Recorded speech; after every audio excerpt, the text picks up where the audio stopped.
আপনি আমার ঠোঁটে এমন করে কামড় দেন কেন? বেবি, তোমার ঠোঁটগুলো অনেক মিষ্টি। আপনি বারবার কেন আমার কাছে আসেন? কারণ আমি তোমাকে প্রচন্ড পরিমাণে ভালোবাসি আমার বেবি। আপনি কেন বোঝেন না? এই ভালোবাসাটা হয় না। আমি তো বলেছি আপনাকে ভালোবাসি না। কেন হয় না? আমি কি দেখতে খারাপ নাকি? তুমি আমাকে ভালোবাসো না বলো?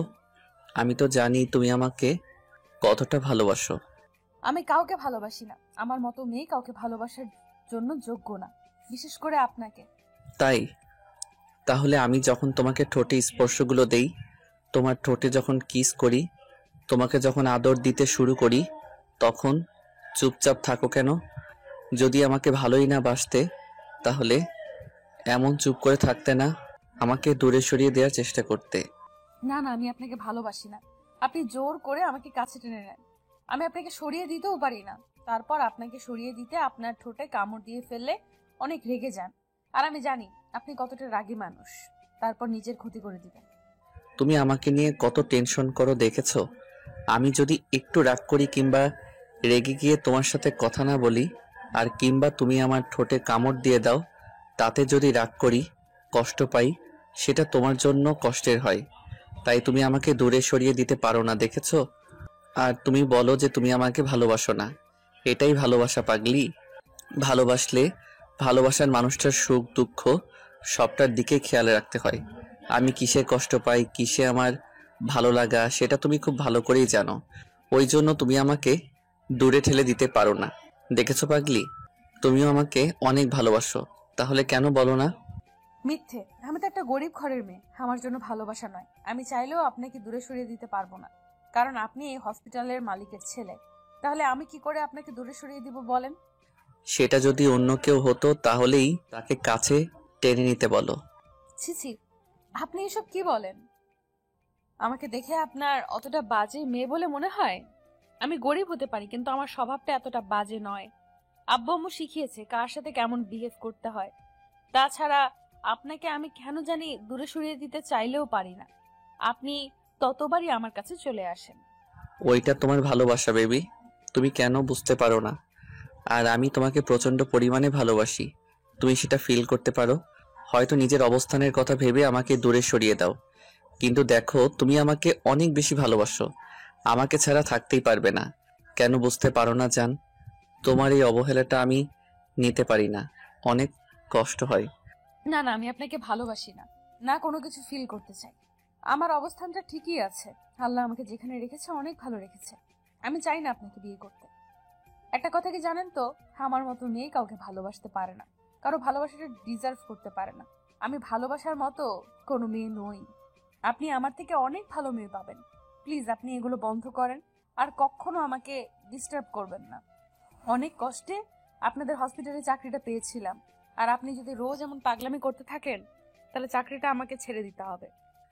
রাগ অভিমান যা দেখানোর আমার উপর দেখাও, ভুলেও এই চাকরি ছাড়ার কথা চেষ্টা করবে না, তাহলে তোমার তো কিছু করতে পারবো না, নিজের ক্ষতি করে ফেলবো পাগলি। কি কি করবেন আপনি? প্লিজ উল্টাপাল্টা কিছু করবেন না। আপনি কিন্তু ভুলভাল কিছু করবেন না প্লিজ। আমি জানি আপনি কতটা রাগী। রাগ অভিমান যা দেখানোর আমার উপর দেখান। আপনি আমাকে মারেন, বকেন, তারপরও নিজের কোনো ক্ষতি করবেন না প্লিজ। না না, আমি তোমার উপর কোনো রাগ দেখাতে পারি না কলিজা। তুমি জানো আমি তোমাকে কতটা ভালোবাসি। তাছাড়া তোমার উপর রাগ দেখাবো কেন? তুমি তো আমার বাবুনি, সোনা, কলিজা, ময়না, টিয়া, তাহলে রাগ দেখাবো কেন? আর আমি জানি তুমি আমাকে কতটা ভালোবাসো। যদি আমি নিজেকে কষ্ট দেওয়ার চেষ্টা করি, তুমি সেটা মেনে নিতে পারবে না, ঠিকই আমাকে বুকে আগলে দিবে, তাই না পাগলি? না না, এমনটা করবেন না প্লিজ। আমি চাই না আমার জন্য কেউ কষ্ট পাক। আমি বুঝতে পারছি আপনি আমাকে চান না আমি এখানে থাকি, তাই তো? আসলে কি জানেন তো, আব্বু আম্মুকে নিয়ে অনেক কষ্ট হয়। অনেক কষ্টে চাকরিটা পেয়েছিলাম। আপনার আব্বু আমাকে মেয়ের মতো ভালোবাসেন, তাই এখানে পড়ে আছি। আর আপনি যদি এমন করতে থাকেন, তাহলে আব্বু আম্মুকে নিয়ে আমাকে এখান থেকে চলে যেতে হবে। আপনি বলে দিন, তাহলে সেটাই হবে। তুমি আমাকে এমন করে বলতে পারছো? আমি তোমাকে একটাবার বলেছি এখান থেকে চলে যেতে। তুমি যদি এখান থেকে যাও না, তাহলে আমার থেকে খারাপ আর কেউ হবে না। তুমি শুধু এতদিন আমার ভালোবাসাটা দেখেছো বেবি, তুমি জানো না তোমাকে কত ভালোবাসি।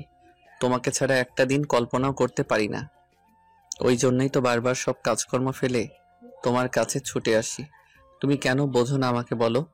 যবে থেকে তোমাকে ভালোবাসি প্রকাশ করেছি তবে থেকে তুমি আমাকে ইগনোর করতে শুরু করেছো। আচ্ছা, আমার মধ্যে কি এমন বাজে অভ্যাস আছে যার জন্য তুমি আমাকে ভালোবাসতে পারবে না বলো জান? আপনি উল্টাপাল্টা ভাববেন না। আপনার মধ্যে সবই পারফেক্ট আছে, শুধু রাগটাই একটু বেশি। সেটা কমিয়ে ফেলেন আর বোঝার চেষ্টা করেন এই সম্পর্কটা হয় না।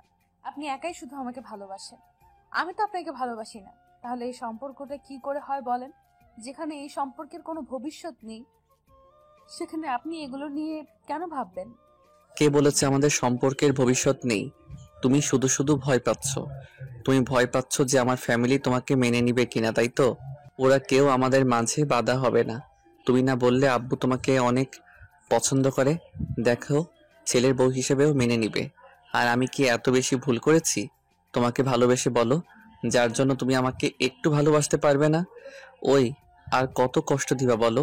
সে একটা বছর যাবৎ তুমি আমাকে কষ্ট দিয়ে আসছো। এখন তো তুমি আমাকে ভালোবাসো। আমি তো ভেবেছিলাম তুমি আমাকে কখনো ভালোবাসবে না, কিন্তু এখন এত বেশি ভালোবাসো যে আবার থেকে দূরে সরে থাকতে পারো না। আমি যখনই তোমার থেকে দূরে থাকি তুমি মন খারাপ করে থাকো। তুমি বোঝো না কেন এটা আমাকে কাছে পাওয়ার তীব্র আকাঙ্ক্ষা? আমি কিছু বুঝি না আর বুঝতেও চাই না। আপনিও উল্টো বোঝেন না। আপনাকে আমি বারবার বলে বোঝাতে পারছি না এই ভালোবাসাটা হওয়া সম্ভব না। আপনি কেন বুঝতে চাইছেন না বলেন? কি করলে আপনি আমার থেকে দূরে সরে যাবেন? তোমার থেকে দূরে সরে গেলে, তোমার কাছে না আসলে, তোমাকে আমার ঠোঁটে স্পর্শগুলো না দেই, যদি তোমার ঠোঁটে আমি আদর না দেই, তুমি থাকতে পারবে? ঈশানের কথাতে নীলাশা চুপচাপ মাথা নিচু করে রাখলো। তখন ঈশান ওর মুখের পাশে হাত রেখে ওর কপালে আলতো করে একটা ভালোবাসার পরশ দিতে খেয়াল করলো নীলাশার ঠোঁট জোড়া কাঁপছে। তখন ঈশান আর দেরি না করে ওর ঠোঁটের সাথে নীলাশার ঠোঁট জোড়া মিলিয়ে দিল। সাথে সাথে নীলাশা কেমন পাথরের মতো শক্ত হয়ে গেল। তারপর হুটহাট করে যখন মনে করলো এটা ওর বসের ছেলে আর যার সাথে এসব কিছু করা ওর মানায় না। ঈশান হয়তো পাগলামি করছে, কিন্তু দুদিন পর যদি ওকে ভুলে যায় তখন হয়তো ওর কাছে থাকবে না। আর নীলাশা ঈশানকে প্রচণ্ড পরিমাণে ভালোবেসে ফেলছে, কিন্তু নিজের অবস্থানের কথা ভেবে সবসময় দূরে থাকার চেষ্টা করে। তাতে হয়তো কষ্টটাই বাড়বে। আর নীলাশা চায় না এই সম্পর্কটা হোক, তাতে কষ্টটাই বাড়বে আর ঝামেলা বাড়বে। শেষ পর্যন্ত ওকে এখান থেকে চলে যেতে হবে। আর নীলাশার বয়স্ক বাবা মাকে নিয়ে একা থাকতে হয়, অনেক কষ্টে সংসারটা চালাতে হয়। তাহলে যদি চাকরিটা চলে যায় তাহলে কখনোই আর ভালো থাকতে পারবে না, না তুলে দিতে পারবে আব্বু আম্মুর মুখের খাবার। তাই নিজেকে আরো শক্ত করে ঈশানকে সরানোর চেষ্টা করলে ঈশান ওকে আরো শক্ত করে চেপে ধরে। তখন নীলাশা উপায় না পেয়ে ঈশানকে ধাক্কা মেরে দূরে সরিয়ে দেয়। তারপর ঠাস ঠাস করে ওর গালে দুইটা থাপ্পড় মেরে দিয়ে বলে, আসলে আপনি অসভ্য লম্পট না হলে বারবার একটা মেয়ে যেখানে আপনাকে অসহ্য বলে মনে করে, যেখানে এত বেশি ঘৃণা করে, সেখানে আপনি এইভাবে আমার কাছে আসতেন না। আসলে আপনি একটা বেহায়া। না হলে আপনাকে শতবার বুঝেও আমি কিচ্ছু করতে পারলাম না যে আপনি আমার কাছে আসবেন না। আমি আপনাকে ভালোবাসি না, তারপরও কেন এরকম পাগলামি করেন বলেন তো? কি চান আপনি আমার শরীরটা? তো তাহলে বলেন, আমি আপনার সাথে বেড শেয়ার করব।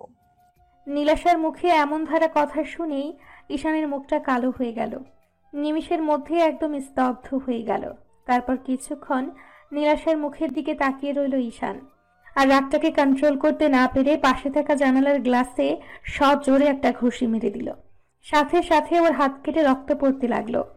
নীলাশা ঈশানের দিকে যেতে গেলে ও হাতের ইশারায় থামিয়ে দিয়ে রাগী কণ্ঠে বলতে লাগলো, একদম আসবে না। এত ভালোবাসার পরেও যে বুঝতে পারে না তাকে আর ভালোবাসাটা বোঝানোর কোনো ইচ্ছা নেই। আমি না লম্পট দুশ্চরিত্র? আসলে কি বলতো, সত্যিকারে ভালোবাসতে নেই কখনো। কি করব বলো, তোমার চোখের মায়ায় পড়ে গিয়েছিলাম। তোমার মনটাকে ভালোবেসেছিলাম। তোমার এই সুন্দর ব্যবহারে প্রেমে পড়ে গেছিলাম। বোঝাতে পারলাম না কতটা ভালোবাসি। আজকের পর আর এই মুখটা দেখতে পাবে না। ঈশান কথাগুলো বলে হসপিটাল থেকে বেরিয়ে যায়। নীলাশা সেখানেই কান্না করতে করতে বসে পড়ে। যাকে এত বেশি ভালোবাসে তাকে কষ্ট দিয়ে ফেললো। নীলাশা ঈশানকে ভালোবাসার কথাটা বোঝাতেই পারল না। ঈশান বাসায় চলে আসে। কিছুতেই নিজেকে শান্ত করতে পারছিল না, মানতে পারছিল না যাকে এতটা ভালোবাসে সে ওকে এমন করে ইগনোর করলো। আজকে নিজের ওপরেই প্রচন্ড পরিমাণে রাগ হচ্ছে ঈশানের, তাই কন্ট্রোল করতে না পেরে হাতের কাছে যা পাচ্ছিল তাই ভাঙচুর করতে শুরু করলো। ভাঙচুরের শব্দে আম্মু দৌড়ে রুমে আসলো। ছেলের এমন কর্মকাণ্ডে আম্মু তাড়াহুড়ো করে ওর কাছে আসলো আর বলতে লাগলো, আপু, কি হয়েছে? এরকম পাগলামি করছো কেন? কে কি বলেছে আমাকে বলো, আমি সব ঠিক করে দিব। এরকম পাগলামি করো না। তুমি এভাবে নিজেকে কষ্ট দিচ্ছ কেন? আর তোমার হাতে এত রক্ত আসলো কোথা থেকে? আমি সব শেষ করে দিব, সব ভেঙে ফেলবো। আজকে সবকিছু আমি নিজের হাতে শেষ করে দিব। আমি কিছু রাখবো না। প্লিজ আম্মু, আমাকে আটকাতে এসো না। আচ্ছা ঠিক আছে আবু, তুমি সব ভেঙে ফেলো, সব নষ্ট করে ফেলো, কিন্তু তার আগে বলো তোমার কি হয়েছে?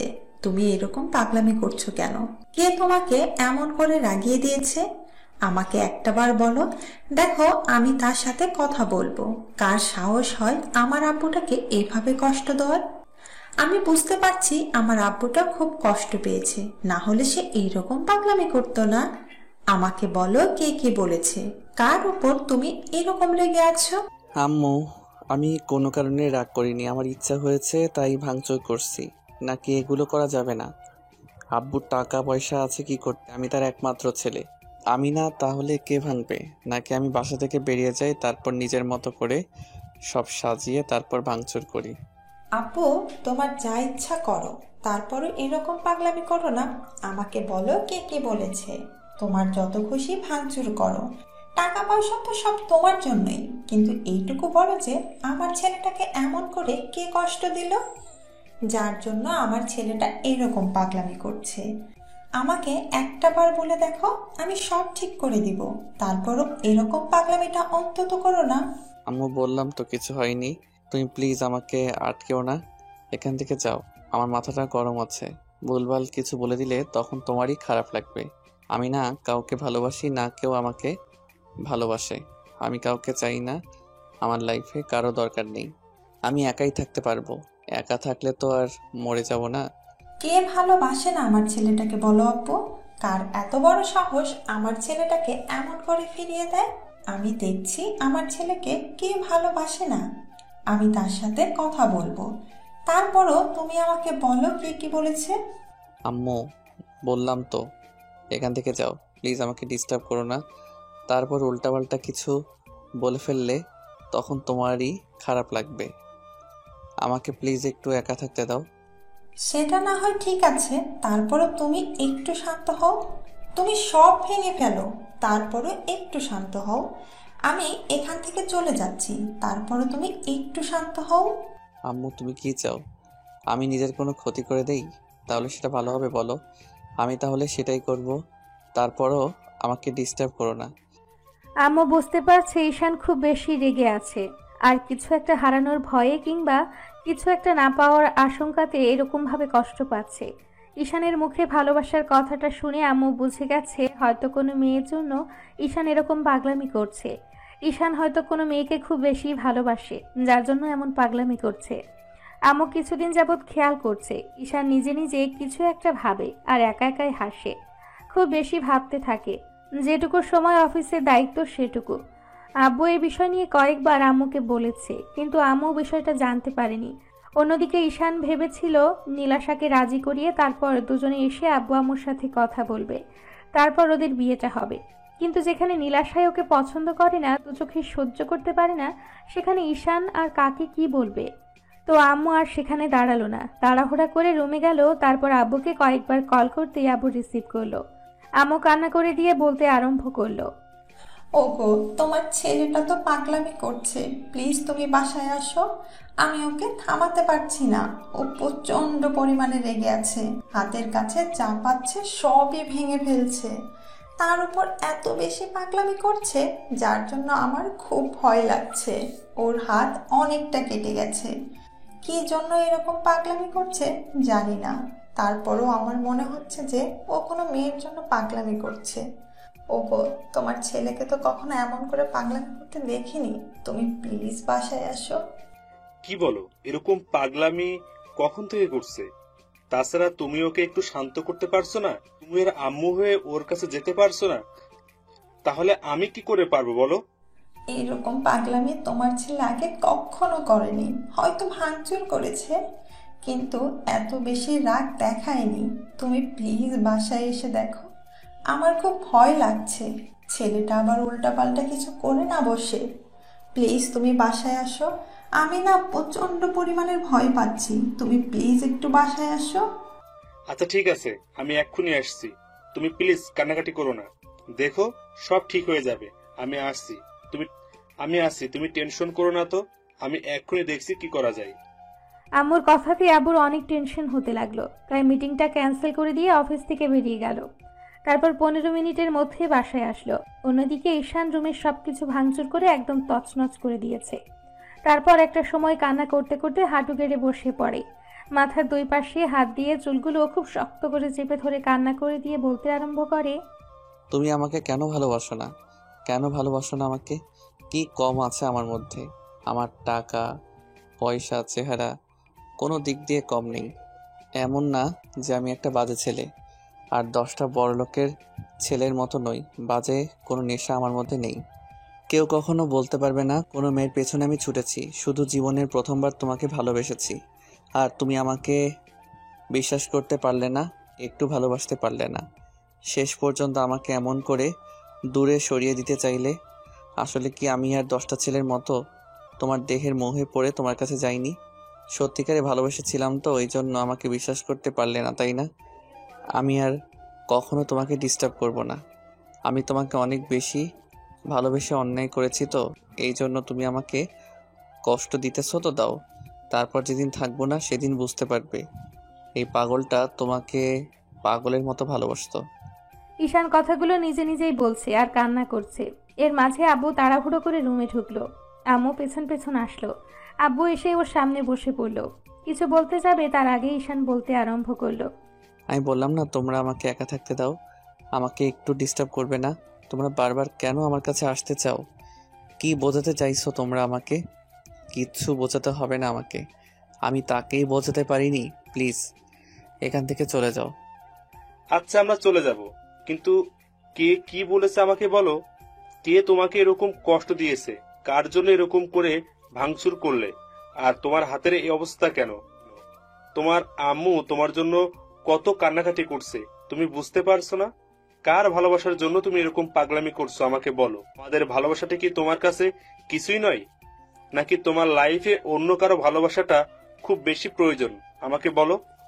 না না আব্বু, আমার কিছু হয়নি, আমি ঠিক আছি। নিজের উপরেই রাগ করছি। যেখানে নিজেকেই বোঝাতে পারিনি সেখানে তোমাদের আর কি বোঝাবো।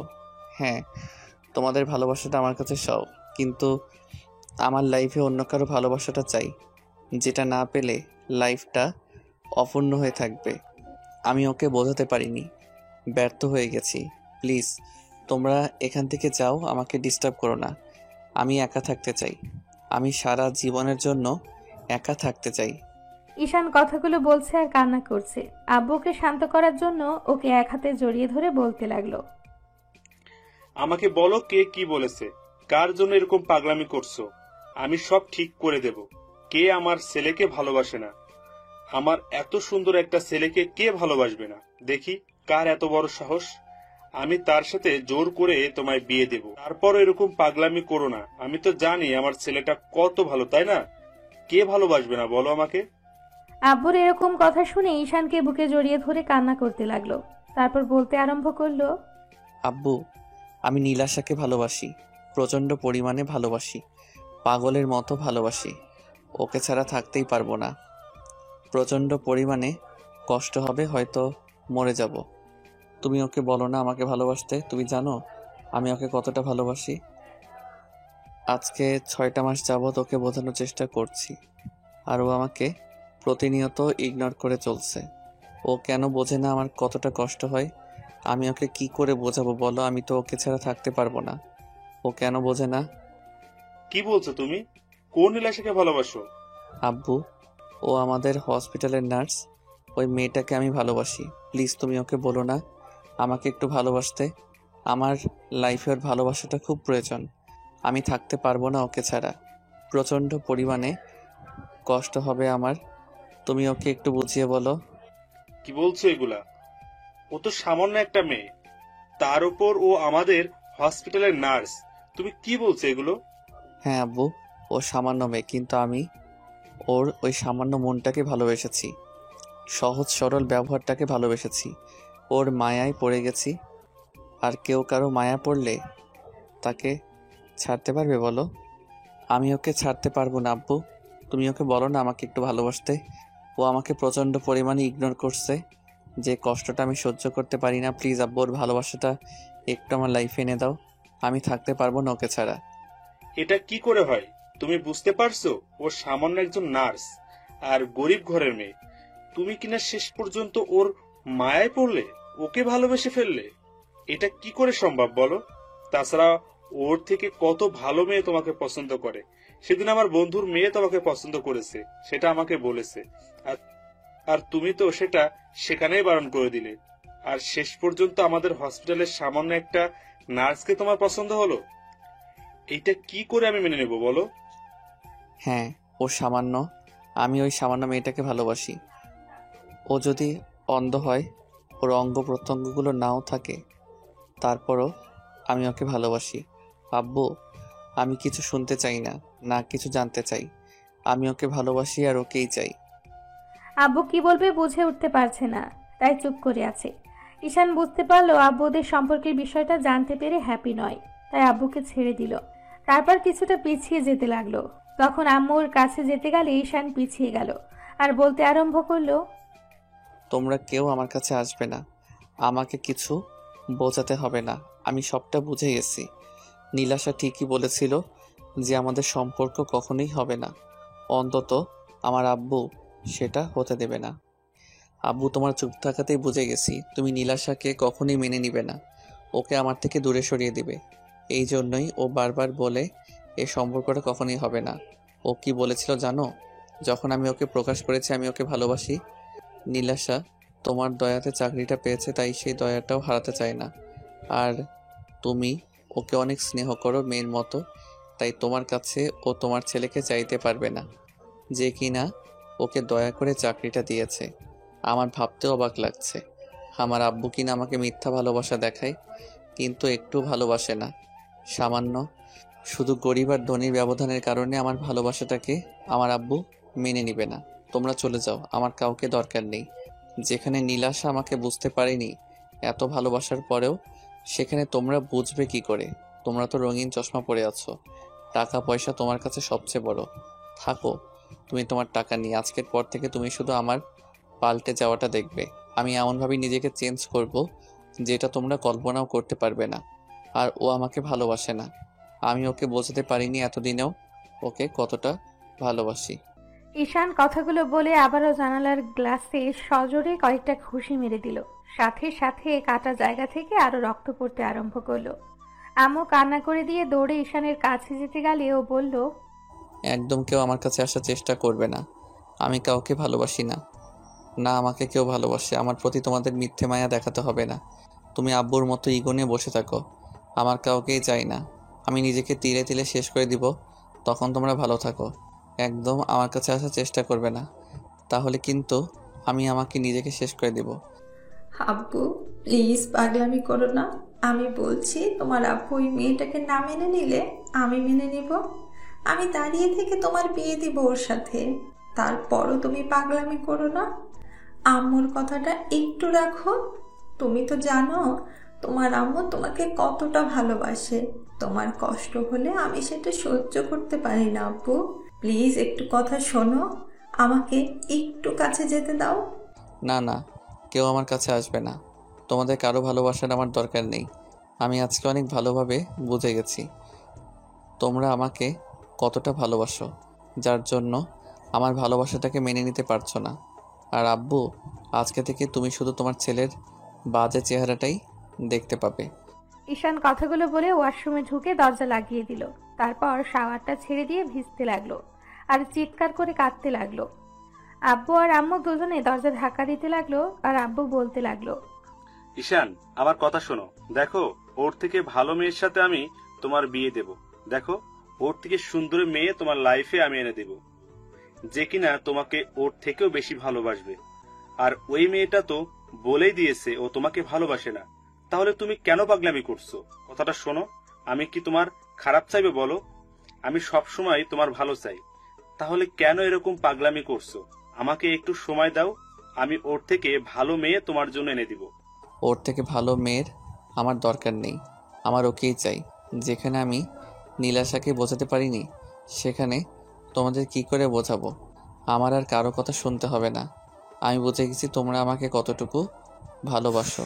ও আমাকে ভালোবাসে না তো? তোমরা সবাই শুধু আমার বদলে যাওয়াটা দেখবে। আমি যে বুকে ওর জন্য ভালোবাসা জন্ম দিতে পারি, সেই বুকে ওর জন্য প্রচণ্ড পরিমাণে অবহেলা আর ঘৃণাটাও জন্ম দিতে পারি। ও আজকে থেকে আমার পাল্টে যাওয়াটা দেখবে। আমি ওকে কত বেশি ইগনোর করতে পারি। ঈশান কথাগুলো বলে কান্না করতে করতে ফ্লোরে বসে পড়ল। আর আব্বু আম্মু অনেকক্ষণ যাবত ওকে ডাকাডাকি করলো। আম্মু কান্না করতে করতে রুম থেকে বেরিয়ে গেল। আব্বু ডাকাডাকি করেও যখন কোনো রেসপন্স এলো না, তখন হতাশ হয়ে রুম থেকে বেরিয়ে গেল। আম্মু কান্না করছে, তাই আব্বু তাকে বলতে লাগলো, আমার কথা শোনো, সব ঠিক হয়ে যাবে। ওই মেয়েটার জন্য দুদিন পাগলামি করবে, তারপর সবই ঠিক হয়ে যাবে।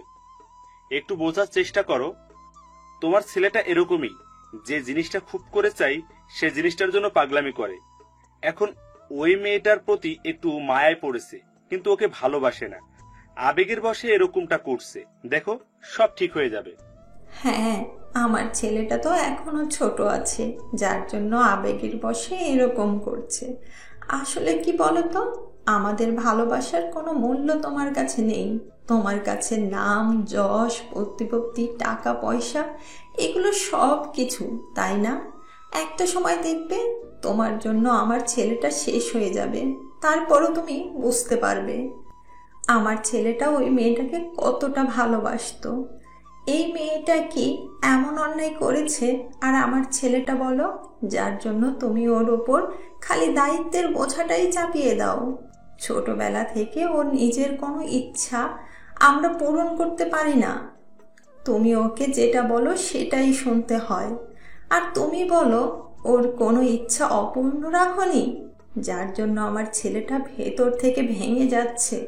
ছেলেটার বোঝার বয়স হতেই বিদেশে পাঠিয়ে দিলে, তারপর যখন দেশে ফিরে আসলো তখন একটা মেয়েকে ভালোবাসলো, আর তুমি তাকে ওর লাইফ থেকে ফিরিয়ে দিচ্ছ। একটা সময় তুমি বুঝতে পারবে তুমি কত বড় ভুল করেছো, তখন হয়তো আমার ছেলেটাই ফুরিয়ে যাবে। শাইলা, আমার কথা শোনো, দেখো কিছু হবে না। তোমার ছেলে পাগলামি করছে, একটা সময় পাগলামিটা থাকবে না, তারপর দেখো সব আবার স্বাভাবিক হয়ে যাবে। হ্যাঁ হ্যাঁ হ্যাঁ, আমার ছেলে পাগলামি করে, আর আমিও একটা পাগল, যার জন্য এরকম পাগল ছেলের জন্ম দিয়েছি। তুমি আর কিছু বোঝাতে আসবে না আমাদের। আমার ছেলেটার যদি কিছু হয় না, আমি সারা জীবনের জন্য তোমার থেকে দূরে চলে যাব।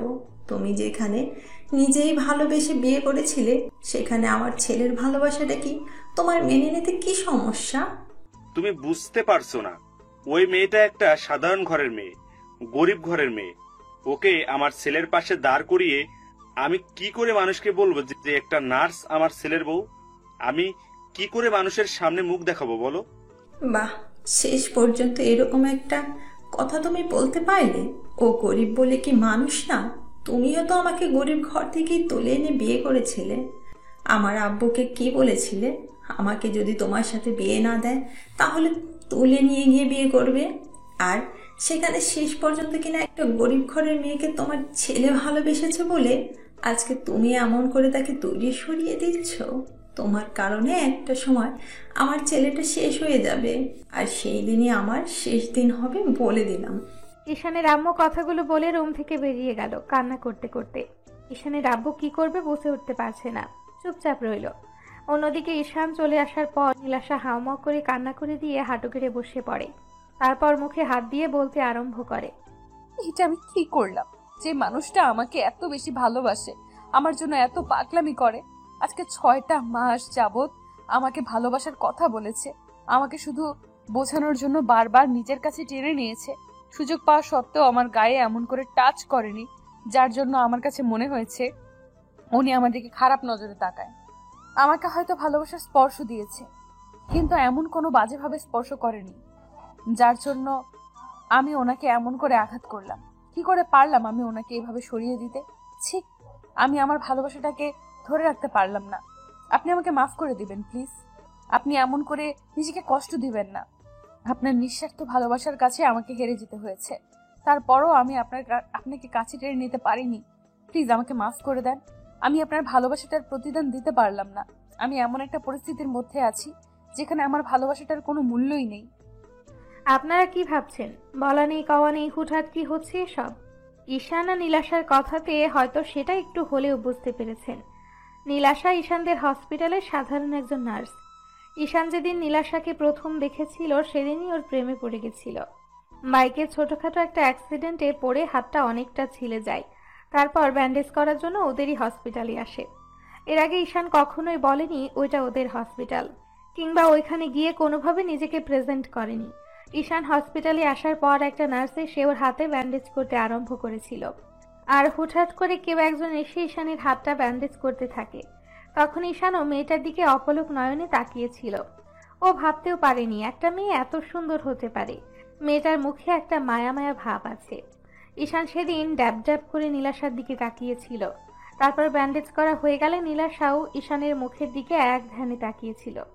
তারপর একটা সময় বেশ খানিকটা লজ্জা পেয়ে বলেছিল, এভাবে তাকিয়ে না থেকে এখন হাতের দিকে তাকান, দেখুন সব ঠিক হয়ে গেছে। এখন একটা ইঞ্জেকশন পুশ করলেই সব ঠিক হয়ে যাবে। না না, আমি কোনো ইনজেকশন নিতে পারবো না। আমার ওগুলোর কোনো দরকার নেই, আমি এমনিতেই ঠিক আছি। কেন ইঞ্জেকশন নিতে পারবেন না কেন? বুঝতে পেরেছি, বাচ্চাদের মতো ভয় পাওয়ার কি আছে? হ্যাঁ, এই সামান্য বিষয় নিয়ে এত বেশি ভয় পান কেন? এত বড় দামড়া ছেলে ইঞ্জেকশন দেখলে হাত পা ছুটতে থাকেন কেন? হ্যাঁ, সাধারণ বিষয় এত বড় একটা সূচ ফোটালে ভয় লাগবে না বলেন? ভালো জায়গাটাকে ফুটো করে কিসব উল্টাপাল্টা জিনিস শরীরে ঢুকিয়ে দেন। এসবে কোনো প্রয়োজন নেই। আমার শরীর এমনিতে ফিট ফাইন আছে, তাই সুস্থ শরীর ব্যস্ত করার কোনো দরকার নেই। আমাকে এভাবে টর্চার করবেন না তো। কিছু হবে না, চুপ করে বসুন এখানে, দেখুন সব ঠিক হয়ে যাবে। তো ঈশান চলে আসতে গেলে তখন ঈশানের বন্ধুরা আবার ওকে জোর করে সেখানে বসিয়ে দেয়। তারপর নীলাশা একটা ইঞ্জেকশন এনে ঈশানের হাতে পুশ করে দিতে ঈশান চিৎকার করে ওঠে আর বাচ্চাদের মতো ফুপিয়ে কান্না করে দিয়ে নীলাশাকে জড়িয়ে ধরেছিল। ঈশানের ওরকম একটা কর্মকাণ্ডে নীলাশা হতবাক হয়ে গেছিল। ওর শরীরের মধ্যে বিদ্যুৎ খেলে গেছিল। তারপর যখন ঈশান বুঝতে পেরেছিল নার্স মেয়েটাকে জড়িয়ে ধরেছে, তখন খেয়াল করে মেয়েটা বেশ লজ্জায় সরে গেছে। ঈশান ওই দিন যে কাণ্ড ঘটিয়েছিল সেটা কখনো কেউ ভুলতে পারছিল না। নীলাশাকে দেখতে প্রচন্ড পরিমাণে মায়াবী ছিল, তাই ঈশান বারবার হসপিটালে আসতো। আর নীলাশাও বুঝতে পেরেছিল হয়তো ছেলেটাকে পছন্দ করে আর ভালোবেসে ফেলেছে, যার জন্য ওর থেকে দূরে সরে থাকার চেষ্টা করছিল। আর ততদিনে ঈশানের আব্বু ওকে হসপিটালের সবার সামনে পরিচয় করিয়ে দিয়েছিল। তারপর ঈশানের রোজ হসপিটালে আসে আর নীলাশাকে মনের কথাগুলো বোঝানোর চেষ্টা করে। প্রায় প্রতিনিয়ত নীলাশার কাছে আসার চেষ্টা করে। তারপরও যখন নীলাশা দূরে সরে যাচ্ছিল তখন ঈশান ওকে প্রপোজ করে বসে। তখন ও বলে, দেখেন, আমার দ্বারা আপনাকে ভালোবাসাটা সম্ভব না। আপনি অনেক বড় লোকের ছেলে, আপনার মুখে এসব ভালোবাসার কথা মানায় না। তার উপর আমার মতো একটা শরীরের জন্য তো নয়ই। শুধু শুধু এসব কথা বলে নিজেকে একটা হাসির পাত্র বানাবেন না। দেখো, আমি সত্যি তোমাকে ভালোবাসি, তুমি কেন বুঝতে চাইছো না? তাছাড়া বড়লোকের ছেলেরা কি ভালোবাসতে পারে না? নাকি আমাদের মন বলতে কিছু নেই? তুমি হয়তো আমাকে বড়লোকের আর 10টা ছেলের মতো ভাবছো। আমি তোমাকে ভালোবেসে নিজের কাছে টেনে নিয়ে নিজের প্রয়োজনটা মিটিয়ে তারপর দূরে সরিয়ে দেব, তেমনটা কখনোই হবে না। আপনি আমার সম্পর্কে জানেন না, তাই আপনার এই ভালোবাসাটা উপচে উপচে পড়ছে। যখন জানতে পারবেন তখন আপনার এই ভালোবাসাটা থাকবে না। তাই বলছি, আপনি এখনই এখান থেকে চলে যান। আপনাকে আর ভালোবাসা দেখাতে হবে না। আর আপনি জানেন না, আমি একটা গরিব পরিবারের মেয়ে। আপনি যদি আমার সম্পর্কে জানতেন তাহলে কখনোই এই ভালোবাসার কথাটা আমাকে বলতে পারতেন না। তুমি কেমন কি আমি সেটা জানতে চাইনি। তুমি কোন পরিবারের থেকে এসেছো, তোমার ব্যাকগ্রাউন্ড কি, কয়টা ছেলের সাথে রিলেশন করেছো, আমি কি এসব নিয়ে ইন্টারভিউ দিতে বলেছি? আমি তোমাকে ভালোবাসি সেটা জানিয়ে দিলাম। আর তুমি যে আমার থেকে সিনিয়র আমিও সেটাও জানি। তাই আমি আরও কিছু জানতে চাই না। তুমি আমাকে ভালোবাসবে তুমি সময় নাও, যত পারো সময় নাও, আর আমার সম্পর্কে জেনে নাও। আমি বিদেশ থেকে পড়ালেখা করে এসেছি, আর দরকার পড়লে তুমি আমার বন্ধুর থেকে জেনে নিও। কালকে আমি ওকে পাঠিয়ে দিব, ও সবটা বলে দিবে। কিন্তু আর কোনো কথা নয়, আমি যেটা বলেছি সেটাই হবে। আমাকে তোমার ভালোবাসতেই হবে, না মানলে জোর করে উঠে নিয়ে গিয়ে বিয়ে করব। সেটা কি খুব ভালো হবে? তার থেকে সহজে বলে দাও আমাকে ভালোবাসো। ঈশান এরকম ধারা পাগলামিতে নীলাশা সেদিন ভেবেছিল হয়তো এই ছেলেটা দুদিন পরে ওকে ভুলে যাবে, কিন্তু দিন যতই যাচ্ছিল ঈশানের পাগলামিটা বেড়েই চলছিল। একটা মাস যেতে না যেতে ঈশান নীলাশাকে ভালোবাসার গভীরতাটা বোঝাতে বন্ধুদের কথা মতো ওকে কাছে টেনে নিতে শুরু করে। তার মনের কথাগুলো বোঝানোর জন্য ওকে নানাভাবে নিজের স্পর্শগুলো দিতে শুরু করে। প্রথম প্রথম নীলাশার অস্বস্তি লাগলেও বুঝতে পেরেছিল যে ছেলেটা ওকে সত্যিই ভালোবাসে, যার জন্য ওকে বারবার কাছে টেনে নেয়। নীলাশা মুখে না বললেও ঈশানের স্পর্শগুলো ও মন থেকে উপভোগ করত। তারপরও বুঝতে পেরেছিল এই সম্পর্কটা হওয়াটা কোনোভাবেই সম্ভব না। তার উপরে যদি ঈশানের আব্বু জানতে পারে তাহলে ওকে চাকরি থেকে বের করে দিবে। সবকিছু বিবেচনা করে আর নিজের অবস্থানের কথা ভেবে নীলাশা ঈশানকে দূরে সরিয়ে রাখার চেষ্টা করেছিল, কিন্তু দিন দিন ঈশানের পাগলামোটা এত বেশি বেড়ে যাচ্ছিল যার জন্য ওকে আটকে রাখাটাই কষ্ট হচ্ছিল। নীলাশা অনেক ভেবে তারপর একটা সিদ্ধান্ত নেয়। এর মাঝে পুরো 6টা মাস কেটে যায়, আর এই 6টা মাসে ঈশান এত বেশি পাগলামি করলো যার জন্য নীলাশা ওকে দূরে সরিয়ে রাখতেই পারছিল না। তারপর অনেক কষ্টে নিজের মনটাকে স্থির করে, ভাবে যে করেই হোক ঈশানকে দূরে সরিয়ে দিতে হবে। তাই ওকে প্রচন্ড পরিমাণে ইগনোর করতে শুরু করে। আর ঈশান প্রতিদিনের মতো আজকেও নীলাশার সাথে দেখা করতে আসে। তারপর যখন ওর সাথে কথা বলছিল তখন নীলাশা ঈশানকে এড়িয়ে যাচ্ছিল। তখন ঈশান ওকে একটা ফাঁকা রুমে নিয়ে যায় আর নীলাশাকে কাছে টেনে নেয়। তারপর ওদের মাঝে কি কথা হলো সেটা তো আপনারা জানতেই পারলেন। ঈশানের সাথে এমন একটা সিন ক্রিয়েট করে নীলাশা হসপিটালে থাকতে পারলো না, কান্না করতে করতে বাসায় চলে গেল। তারপর সারাটা দিন রুম থেকে বেরোলো না। অন্যদিকে ঈশান 2 ঘন্টা যাবৎ শাওয়ার নিয়ে চোখের অশ্রুগুলো শাওয়ারের সাথে এক করে দিল। তারপর ওয়াশরুম থেকে বেরিয়ে আসলো। আজকে যাকে এত বেশি ভালোবাসলো তাকে বোঝাতে পারলো না, তাই বুকের ভেতর প্রচুর পরিমাণে কষ্ট হচ্ছিল। তার বাসাতে থাকতে পারলো না। কোনো রকমে শুকনো কাপড় পরে বাসা থেকে বেরিয়ে গাড়ির চাবিটা নিয়ে বেরিয়ে পড়লো। যাওয়ার সময় আম্মু পেছন থেকে কয়েকবার ডাকলো, ঈশান শুনলো না। ঈশান একটা বারে আসে আর নেশা করতে লাগলো। ঈশানের ড্রিঙ্কস করার অভ্যেস নেই, কিন্তু দেশে ফিরে বন্ধুদের জোরাজোরিতে একদিন পার্টিতে একটু খেয়েছিল। সেদিন মনে হয়েছিল বুকের ভেতরটা চিরে যাচ্ছিল। ভেবেছিল এগুলো মানুষ কি জন্য খায়, সেটা বোঝার চেষ্টা করেছিল, কিন্তু আজকে মনে হচ্ছে এগুলো খেয়েই নিজেকে শান্ত করে রাখতে পারবে। ঈশান একের পর এক ড্রিঙ্কস করে যাচ্ছে, কিছুতেই বুকে যন্ত্রণা কমছে না। ঈশান ড্রিঙ্কস করতে করতে এতটাই মাতাল হয়ে গেল যার জন্য ওর মধ্যে কোনো হিতাহিত জ্ঞান নেই। ও টেবিলে শুয়ে পড়ে আর বলতে আরম্ভ করে, কেউ আমাকে ভালোবাসে না, আর আমিও কাউকে ভালোবাসি না। আমি ওকে বোঝাতেই পারিনি কতটা ভালোবাসি। যেখানে আমাকে মেয়েরা চোখে হারায় সেখানে তুমি আমাকে এমন করে দূরে সরিয়ে দিলে। নিজের মায়া ফেলে ভালোবাসা শিখিয়ে এখন ভালোবাসাটা বুঝতে চাইলে না। তোমার কাছে আমি এতটাই তুচ্ছ হয়ে গেছি যার জন্য আমাকে ভালোবাসতে পারবে না। আমি তো একটা বাজে ছেলে। এখন থেকেই বাজে ছেলেটা আর তোমাকে ডিস্টার্ব করবে না। এখন থেকে আর একটু ডিস্টার্ব করব না, দেখো। ঈশান কথাগুলো বলতে বলতে সেখানেই ঘুমিয়ে পড়ল। তো রাত 1টা বেজে যাচ্ছে, তারপরও ঈশান বাসায় ফিরছে না। আম্মু কান্না করে পুরো বাসা মাথায় তুলে ফেলেছে।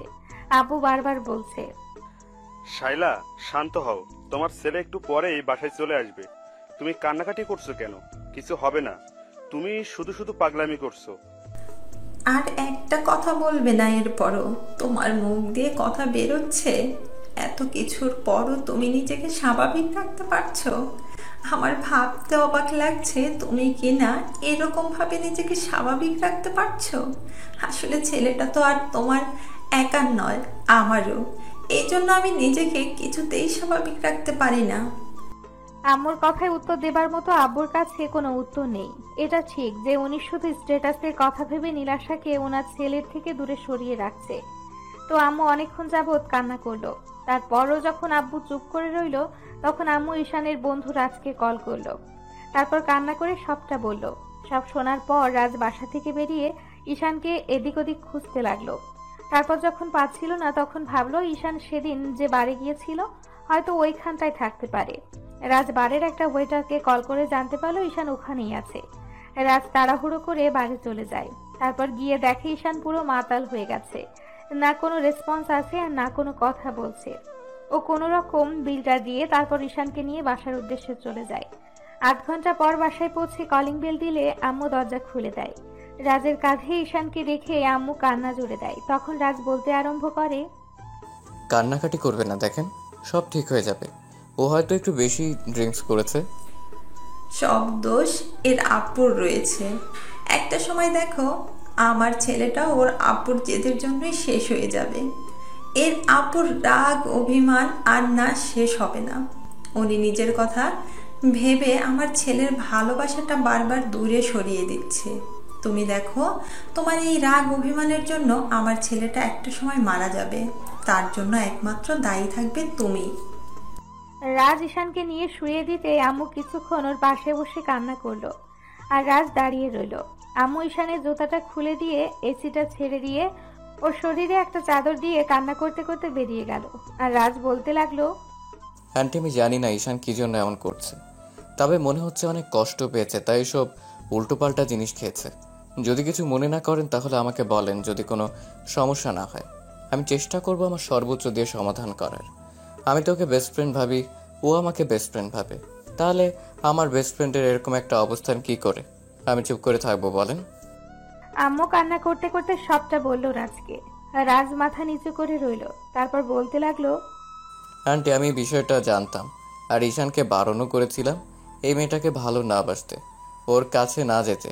তারপর ওর মায়ের জড়িয়ে গেছে। আমি জানি এরকম কিছু ঘটতে পারে, তাই ওকে আগেই বারণ করেছিলাম, কিন্তু ঈশান আমার কোনো কথা শুনেনি। কি করবে বলেন? ভালোবাসাটা তো আর বলে কয়ে হয় না, হয়ে গেছে। আর ঈশান বুঝতে পেরেছে, তখন এরকম পাগলামিটা করছে। আমি এর থেকে বেশি কিছু বলতে পারলাম না। এই মেয়েটা অনেক গরিব ঘরের, এই জন্যই হয়তো আঙ্কেল ওকে মেনে নিতে চাইছে না। আম্মু কান্না করতে লাগলো। তখন রাজ নিরুপায় হয়ে বাসা থেকে বেরিয়ে গেল। অন্যদিকে নীলাশা সারা রাত আর ঘুমোতে পারল না, কান্না করে বালিশ হয়ে গেল। আম্মু আব্বু ওকে অনেকবার জিজ্ঞেস করলো, তো এভাবে 2-3 দিন কেটে গেল। নীলাশা মন খারাপ করে থাকে হসপিটালেও। এখন ঈশান সকালে বাসা থেকে বের হয় আর সেই রাত 2টা-3টার দিকে বাসায় ফিরে। হয়তো আব্বু না হলে রাজ ওকে বাসায় দিয়ে যায়। ঈশান প্রচন্ড পরিমাণে ড্রিঙ্কস করতে শুরু করেছে। তার উপর যদি ওর আব্বু কিংবা আম্মু বারণ করে, আবার সেই ভাঙচুর করতে শুরু করে দেয়, নিজেকে কষ্ট দেওয়ার চেষ্টা করে। এর মাঝে ঈশান কয়েকবার হাত কেটে ফেলেছে, নিজেকে শেষ করে দেওয়ার চেষ্টা করেছে। ছেলের এমন অধঃপতন দেখে আম্মু প্রচন্ড পরিমাণে কান্না করে আর বারবার আব্বুর কাছে রিকোয়েস্ট করে বলে মেয়েটাকে মেনে নিতে। আর আব্বু তার উল্টো কাজটাই করে। এসব জানতে পারলে ঈশানের আব্বুর প্রতি যতটুকু ভালোবাসা ছিল সেটুকু শেষ হয়ে যাবে। তো আফজাল সাহেব অনেক ভেবেচিন্তে হসপিটালে আসে। তারপর নীলাশাকে ডেকে পাঠায়। নীলাশা অনুমতি নিয়ে ঢুকে। তারপর ওনার সামনে দাঁড়িয়ে বলে, আঙ্কেল আমাকে ডেকেছেন? হ্যাঁ ডেকেছি। আর তোমাকে কি জন্য ডেকেছি তুমি সেটা জানো। তুমি খুব ভালো আছো তাই না, এরকম একটা নাটক করে? নীলাশা মাথা নিচু করে রইল। ও জানে আফজাল সাহেব ওকে কিসের জন্য ডেকেছে। নীলাশা কিছুক্ষণ চুপ করে থেকে বলতে আরম্ভ করে, আঙ্কেল আমি জানি আপনি আমাকে ভুল বুঝবেন, কিন্তু আমি আপনার ছেলের পাগলামিতে কোনো সায় দেইনি। আমি জানি এই সম্পর্ক হবার না। আমি একটা গরিব ঘরের মেয়ে। আমি কি করে আপনার ছেলের বউ হতে পারি এটা আমি কখনোই ভেবে দেখিনি। আমি আপনার ছেলেকে ফিরিয়ে দেওয়ার চেষ্টা করেছিলাম, কিন্তু উনি বারবার পাগলামি করেছে। তার জন্য যদি আপনি আমাকে শাস্তি দেন কিংবা চাকরি থেকে বের করে দিতে চান তো দিতে পারেন। আমি এখান থেকে অনেক দূরে চলে যাব। আমি তোমাকে চাকরি ছেড়ে যেতে বলিনি, কিন্তু তুমি ওর সাথে কোনো কাজে সায় দিবে না যাতে আমার সম্মানটা ডুবে যায়। আমি তোমাকে এখানে চাকরি দিয়েছি, তার মানে এই না যে তুমি সেটার সুযোগ নিয়ে আমার ছেলের দিকে হাত বাড়াবে। আঙ্কেল আমার আব্বু আম্মু তেমন কোনো শিক্ষা দেয়নি। ওরা আমাকে শিখিয়েছে কার স্থান কোথায়। আমি আমার স্থানটা খুব ভালো করেই জানি। আমি সামান্য একজন নার্স। আমার সাজে না আপনার ছেলেকে নিয়ে স্বপ্ন দেখা। আমি যেখানে নিজেকে নিয়ে স্বপ্ন দেখতে ভুলে গেছি, সেখানে এত বড় স্বপ্নটা দেখা আমার জন্য অনেক অপরাধ হবে। তাই আমি এগুলো ভাবি না। আপনার যদি আমার কথাগুলো বিশ্বাস না হয়, তাহলে আপনি আমাকে শাস্তি দিতে পারেন স্যার। আফজাল সাহেব আর কিছু না বলে কেবিন থেকে বেরিয়ে যেতে নীলাশা কান্না করতে করতে দেওয়ালের সাথে পিঠ ঠেকিয়ে নিচে বসে পড়ল আর বলতে লাগলো, সব দোষ আমার জন্যই সবটা হয়েছে। আমি যেখানেই যাই সেখানেই একটা না একটা ঝামেলা পাকাই। আল্লাহ কি জন্য যে সাদা চামড়ায় তা আমাকে দিতে গেল। এর থেকে তো কালো চেহারাই ভালো ছিল, তাতে অন্তত ছেলেরা আমার দিকে নজর দিত না। এই সুন্দর চেহারাটা আমার জন্য কালো হয়ে দাঁড়াতো না। আমি তো গোবরে পদ্ম ফুল হয়ে জন্ম নিয়েছি। এই পদ্ম ফুলটা যতই সুন্দর হোক, কেউ তুলে বাসায় নিয়ে যাবে না। আল্লাহ, যে মানুষটার কপালে আমি নেই, তাকে আমার জন্য কষ্ট দিও না। আমার কথাটা ছেড়েই দিলাম, তুমি অন্তত ওনাকে কষ্ট দিও না। আমি এগুলো সহ্য করতে পারছি না। তুমি এর শেষ কোথায় বলে দাও আমাকে। এভাবে পুরো একটা মাস কেটে গেল। এর মাঝে ঈশান নিজের বেহাল দশা করে ফেলেছে, পুরো পাগল হয়ে গেছে। এদিক ওদিকে দৌড়ে বেরিয়েছে, আর সেদিনের পর থেকে ঈশান আর হসপিটালে যায়নি। এর মাঝে কয়েকবার ঈশানের সাথে নীলাশার রাস্তায় দেখা হয়েছে। নিশান ওকে খেয়াল করেনি, কিন্তু নীলাশা ওকে দেখলে নিজেকে আড়াল করে রেখেছে। নীলাশা খুব কাছ থেকে দেখেছে আগের সেই হ্যান্ডসাম স্মার্ট স্টাইলিশ ছেলেটা কেমন পাগলের মতো হয়ে গেছে। চুলদাড়ি বড় হয়ে গেছে আর একদম দেবদাস হয়ে গেছে, পাগলের মতো ঘোরাফেরা করে। তার উপর সবসময় হাতে সিগারেট থাকে। আম্মু রোজ কান্না করে ঈশানকে বোঝানোর চেষ্টা করে। অন্যদিকে আফজাল সাহেবের মনটা সেই পাথর হয়ে আছে। ছেলের এরকম একটা অবস্থা উনি মুখ বুজে সহ্য করে যাচ্ছে, আর আম্মু ওনাকে বলতে বলতে ক্লান্ত হয়ে গেছে। বুঝতে পারেন উনি কখনোই ওদের সম্পর্কটা মেনে নিবে না। তাই শেষে আম্মু আব্বুকে বোঝানোটাই বন্ধ করে দেয়। আম্মু প্রতিদিন সকালে ঈশানের রুমে গিয়ে দেখে ঈশান ঘুমোচ্ছে, না হলে উঠে বসে আছে আর কিছু একটা ভাবছে। প্রতিদিনের মতো আজকে রুমে এসে দেখে ঈশান সিগারেট খাচ্ছে। আম্মু আসতেই ঈশান সিগারেটটা ফেলে দিল। তখন আম্মু বলতে লাগলো, আপু, আর কত কষ্ট দেবে নিজেকে? এভাবে তিলে তিলে শেষ হয়ে যাচ্ছ। তার জন্য তো আমিও কষ্ট পাচ্ছি। তুমি সেটা কি দেখতে পাচ্ছ না? নাকি আমার ভালোবাসাটা তোমার কাছে কিছুই মনে হয় না? তুমি বলে দাও তাহলে, আমি এখান থেকে চলে যাব। অন্তত তোমার কষ্টটা আমাকে দেখতে হবে না। আমি দিনের শেষে শুধু এইটুকু দেখতে চাই, আমার ছেলেটা হাসি মুখে আছে। তাহলে তুমি সেই হাসি মুখটা, তো তোমার মুখে সেই হাসিটাই আমি দেখতে পাচ্ছি না। উল্টে নিজেকে এত বাজেভাবে একটা বাজে পরিস্থিতির মধ্যে ঠেলে দিচ্ছ, যেখান থেকে তুমি পরবর্তীতে ফিরে আসতে পারবে না। ঈশান কোনো কথাই বলছে না, আর আম্মু কান্না করতে লাগলো। তখন ঈশান বলল, আম্মু, এত টাকা পয়সা দিয়ে কি হবে যদি মনে শান্তিটাই না থাকে? প্রিয় মানুষটাই যদি লাইফে না থাকে, কি দরকার এত স্ট্যাটাস, ইগো, নামডাক আর প্রতিপত্তি দিয়ে? টাকা পয়সা দিয়ে কি আব্বু আমার সুখটা কিনে দিতে পারবে? কখনোই না। আমি আমার লাইফ থেকে সুখটাকে হারিয়ে ফেলেছি আম্মু। বুকের ভেতর না প্রচণ্ড পরিমাণে যন্ত্রণা হয় জানো তো, যার জন্য নিজেকে আটকে রাখতে পারি না। নিজেকে শেষ করে দিতে ইচ্ছে করে, কিন্তু শুধু তোমার মুখের দিকে চেয়েই বেঁচে থাকতে হয়। মরে গেলে তো একেবারেই মরে যেতে পারতাম, কিন্তু বেঁচে থেকে যে আমি প্রতিদিন মরে যাচ্ছি, আমি তোমাদের কি করে বোঝাবো? তোমার পাল্টে যাওয়াতে, এরকম নিজেকে কষ্ট দেওয়াতে আমিও যে কষ্ট পাচ্ছি, সেটা কি তুমি দেখতে পাচ্ছ না? নাকি আমার কষ্টটা তোমার চোখে পড়ে না? আম্মু, তুমি আমাকে মাফ করে দিও। আমি পারছি না নিজেকে ধরে রাখতে। এত কষ্ট কেন হয় বলো? ভালোবাসায় যে এত যন্ত্রণা আমি আগে জানতাম না। না হলে কখনোই ওই মেয়েটাকে তো দূরে থাক, ভালোবাসার নামটাই মুখ দিয়ে উচ্চারণ করতাম না। কি করব? আমার বেহায়া মনটা যে ওই গরিব মেয়েটাকে ভালোবেসে ফেলেছিল, যাকে তোমরা মেনে নিতে পারলে না। আম্মু মুখে কাপড় চেপে কান্না করতে লাগলো, আর ঈশান দেয়ালে পিঠ ঠেকিয়ে দাঁড়িয়ে রইল। আম্মু রুম থেকে বেরিয়ে গেল। দরজায় আব্বু দাঁড়িয়ে আছে। ঈশান কিছুক্ষণ পর বাসা থেকে বেরিয়ে গেল। ঈশান এসব কথা বলতে চায় না, আর সেটাই বারবার বলতে হয়। বুকের ভেতরটা ভেঙে চুরে যাচ্ছে। কষ্টগুলো ভুলতে বাড়ি গিয়ে ইচ্ছে মতো ড্রিঙ্ক করলো। সেদিন রাতে আর বাসায় ফিরল না। তখন হোটেলের দুজন ওয়েটার ওকে একটা রুমে দিয়ে আসে। পরদিন বাসায় আসলে আম্মু অনেক কান্নাকাটি করলো, আর আব্বু প্রচন্ড পরিমাণে বকাঝকা করলো, আর বলতে আরম্ভ করলো, তোমাকে অনেক লাই দিয়েছি, আজকের পর থেকে তোমার বাসা থেকে বেরোনো বন্ধ। আমি তোমাকে স্বাধীনতা দিয়েছি, তার মানে এই না যে তোমার যা খুশি তাই করবে। তুমি নিজেকে মৃত্যুর মুখে ঠেলে দিচ্ছ। বুঝতে পারছো না আমার সম্মানটাকে তুমি ডুবিয়ে ফেলছো। এসব আজে বাজে সাইপাস খেয়ে নিজের শরীরটাকে তো শেষ করে দিচ্ছ, আর তোমার আম্মুকেও কষ্ট দিচ্ছ, আর আমার টেনশন বাড়াচ্ছ। আমি তো বলিনি তোমাদের আমাকে নিয়ে টেনশন করতে। তোমার কিসের টেনশন? তোমার তো সব টেনশন দূর হয়ে গেছে। আমি তো আর ওই মেয়েটার কাছে যাচ্ছি না, না অন্য কোনো মেয়ের সাথে রাত কাটাচ্ছি, যার জন্য তোমার সম্মানটা ধুলোর সাথে মিশে যাচ্ছে। আব্বু ঈশানের এরকম ধারা কথাটা শুনেই রেগে ঠাস ঠাস করে ওর গালে 2টা থাপ্পড় মেরে দিল।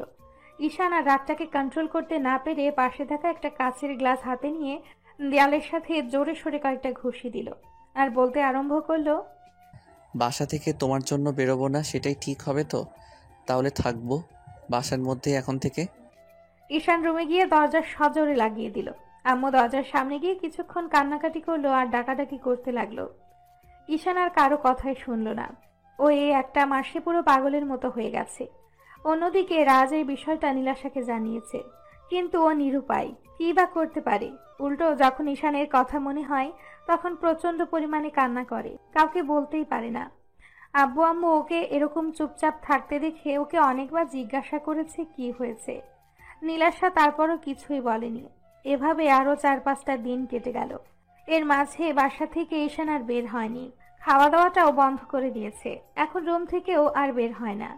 আব্বু আম্মু রুমের সামনে এসে দরজা ধাক্কাধাক্কি করলে ঈশান বারবার বলেছে, এভাবে যদি বারবার আমাকে ডিস্টার্ব করতে থাকো তাহলে নিজেকে শেষ করে দিব। আমাকে ডিস্টার্ব করো না, তোমরা কেউ আমাকে ডিস্টার্ব করবে না। আর যদি বেশি ডিস্টার্ব করো তাহলে এই পৃথিবী থেকে চলে যাব, যেখানে গেলে আর খুঁজেই পাবে না। ঈশানের এখন শরীরের বেহাল অবস্থা, শরীরে যেন আর কোনো শক্তি অবশিষ্ট নেই। তারপর রুমের মধ্যে শুয়ে বসে সিগারেট খায়। আম্মু ঈশানের কর্মকাণ্ডের জন্য শুধু আব্বুকেই দায়ী করছে। সেই কবে থেকে আম্মু আব্বুকে কথাগুলো বলা বন্ধ করে দিয়েছে। 7ম দিনের মাথায় আব্বু রাতে বাসায় আসলে আম্মু আব্বুর পা জড়িয়ে ধরে কান্না করে বলতে লাগলো, ওগো, তুমি আমার ছেলেটাকে বাঁচতে দাও। তুমি ওর উপর এতটা জুলুম করো না। ও অন্যায় করে থাকলে তার শাস্তি আমাকে দাও। তারপরও ওকে এরকম করে শাস্তি দিও না। আমি আমার ছেলেটাকে নিয়ে অনেক দূরে চলে যাব। ঈশান ওই মেয়েটাকে বিয়ে করলে তো তোমার সমস্যা। ওর সাথে তুমি ঈশানকে মেনে নিতে পারবে না, তো তোমার সম্মানে দাগ লেগে যাবে। তেমন কিচ্ছু হবে না। তার আগেই আমি এখান থেকে অনেক দূরে চলে যাব। তারপরও আমার ছেলেটাকে দয়া করে একটু বাঁচতে দাও। ওর ভালোবাসাটাকে এইভাবে কেড়ে নিয়ে ওকে নিঃস্ব করে দিও না। আমাকে একটু দয়া করো। আমি আমার ভালোবাসা থেকে তোমার কাছে ভিক্ষে চাইছি। আমার ছেলের জীবনটা ভিক্ষে দাও। আম্মুর এত আকুতি মিনতির পরও আব্বু কিছুই বলছিল না। আম্মু আধ ঘন্টা যাবত ওনার পা জড়িয়ে ধরে কান্না করলো, কথাগুলো বলল। তারপর যখন আব্বু শুনলো না তখন আম্মু কান্না করতে করতে রুম থেকে বেরিয়ে গেল। অন্যদিকে ঈশানের শরীরের বেহাল দশা হয়ে গেছে। কেউ আর ওই দিনের পর থেকে ঈশানের রুমে যেতে পারেনি। আম্মু যতবার রুমে যাওয়ার চেষ্টা করেছে ঈশান ততবার নিজের ক্ষতি করে দিবে বলেছে, কিন্তু এখন যেন শরীর আর চলছিল না। যেটুকু শক্তি অবশিষ্ট ছিল নেশা করে সেটাকে যেন শেষ করে দিয়েছে। এখন নিঃশ্বাসটা ত্যাগ করাটাই সময়ের ব্যাপার হয়ে গেছে। বিছানা ছেড়ে আর উঠতে পারছে না, আর রুমেও কেউ যেতে পারে না, যার জন্য কেউ ঈশানের অবস্থাটা দেখতে পারছে না। রাতে ঈশান শুয়ে শুয়ে ভাবছে এরপর হয়তো আর কখনো পৃথিবীর আলোটাই দেখা হবে না, কারণ শরীরটাই আর সায় দিচ্ছে না। এই মুহূর্তে খুব ইচ্ছে করছিল প্রিয়সীর মুখটা একবার দেখতে, যার জন্য এত কঠিন আয়োজন। হয়তো সেই সুযোগটা আর কখনো হবে না। তাই ফোনের গ্যালারিতে থাকা নীলাশার একটা ছবি বের করে ওর মায়াবী চেহারাটা বারবার দেখতে লাগলো। তারপর একটা সময় নিজেই বলতে লাগলো, খুব বেশি ভালোবেসে ফেলেছিলাম তো, ওই জন্য বুঝতেই পারলেন না প্রেয়সী। তোমাকে আর কি বোঝাবো, যেখানে আব্বু আম্মুকে বোঝাতে পারলাম না। আর তুমি তো অন্যের মেয়ে ছিলে, আমার আর কিছু বোঝানোর নেই তোমাকে। আজকের পর হয়তো তোমাকে আর দেখতে পারবো না। সামনে থেকে দেখতে না পারলেও ফোনে তোমাকে একবার শেষবারের মতো দেখে নিলাম পাগলি। তবে জানো তো পাগলি, আমি যদি কখনো আল্লাহর কাছে কিছু চাওয়ার সুযোগ পাই না, শুধু তোমাকেই চাইব। ভেবে নিব হয়তো আমার কপালে তুমি ছিলে না।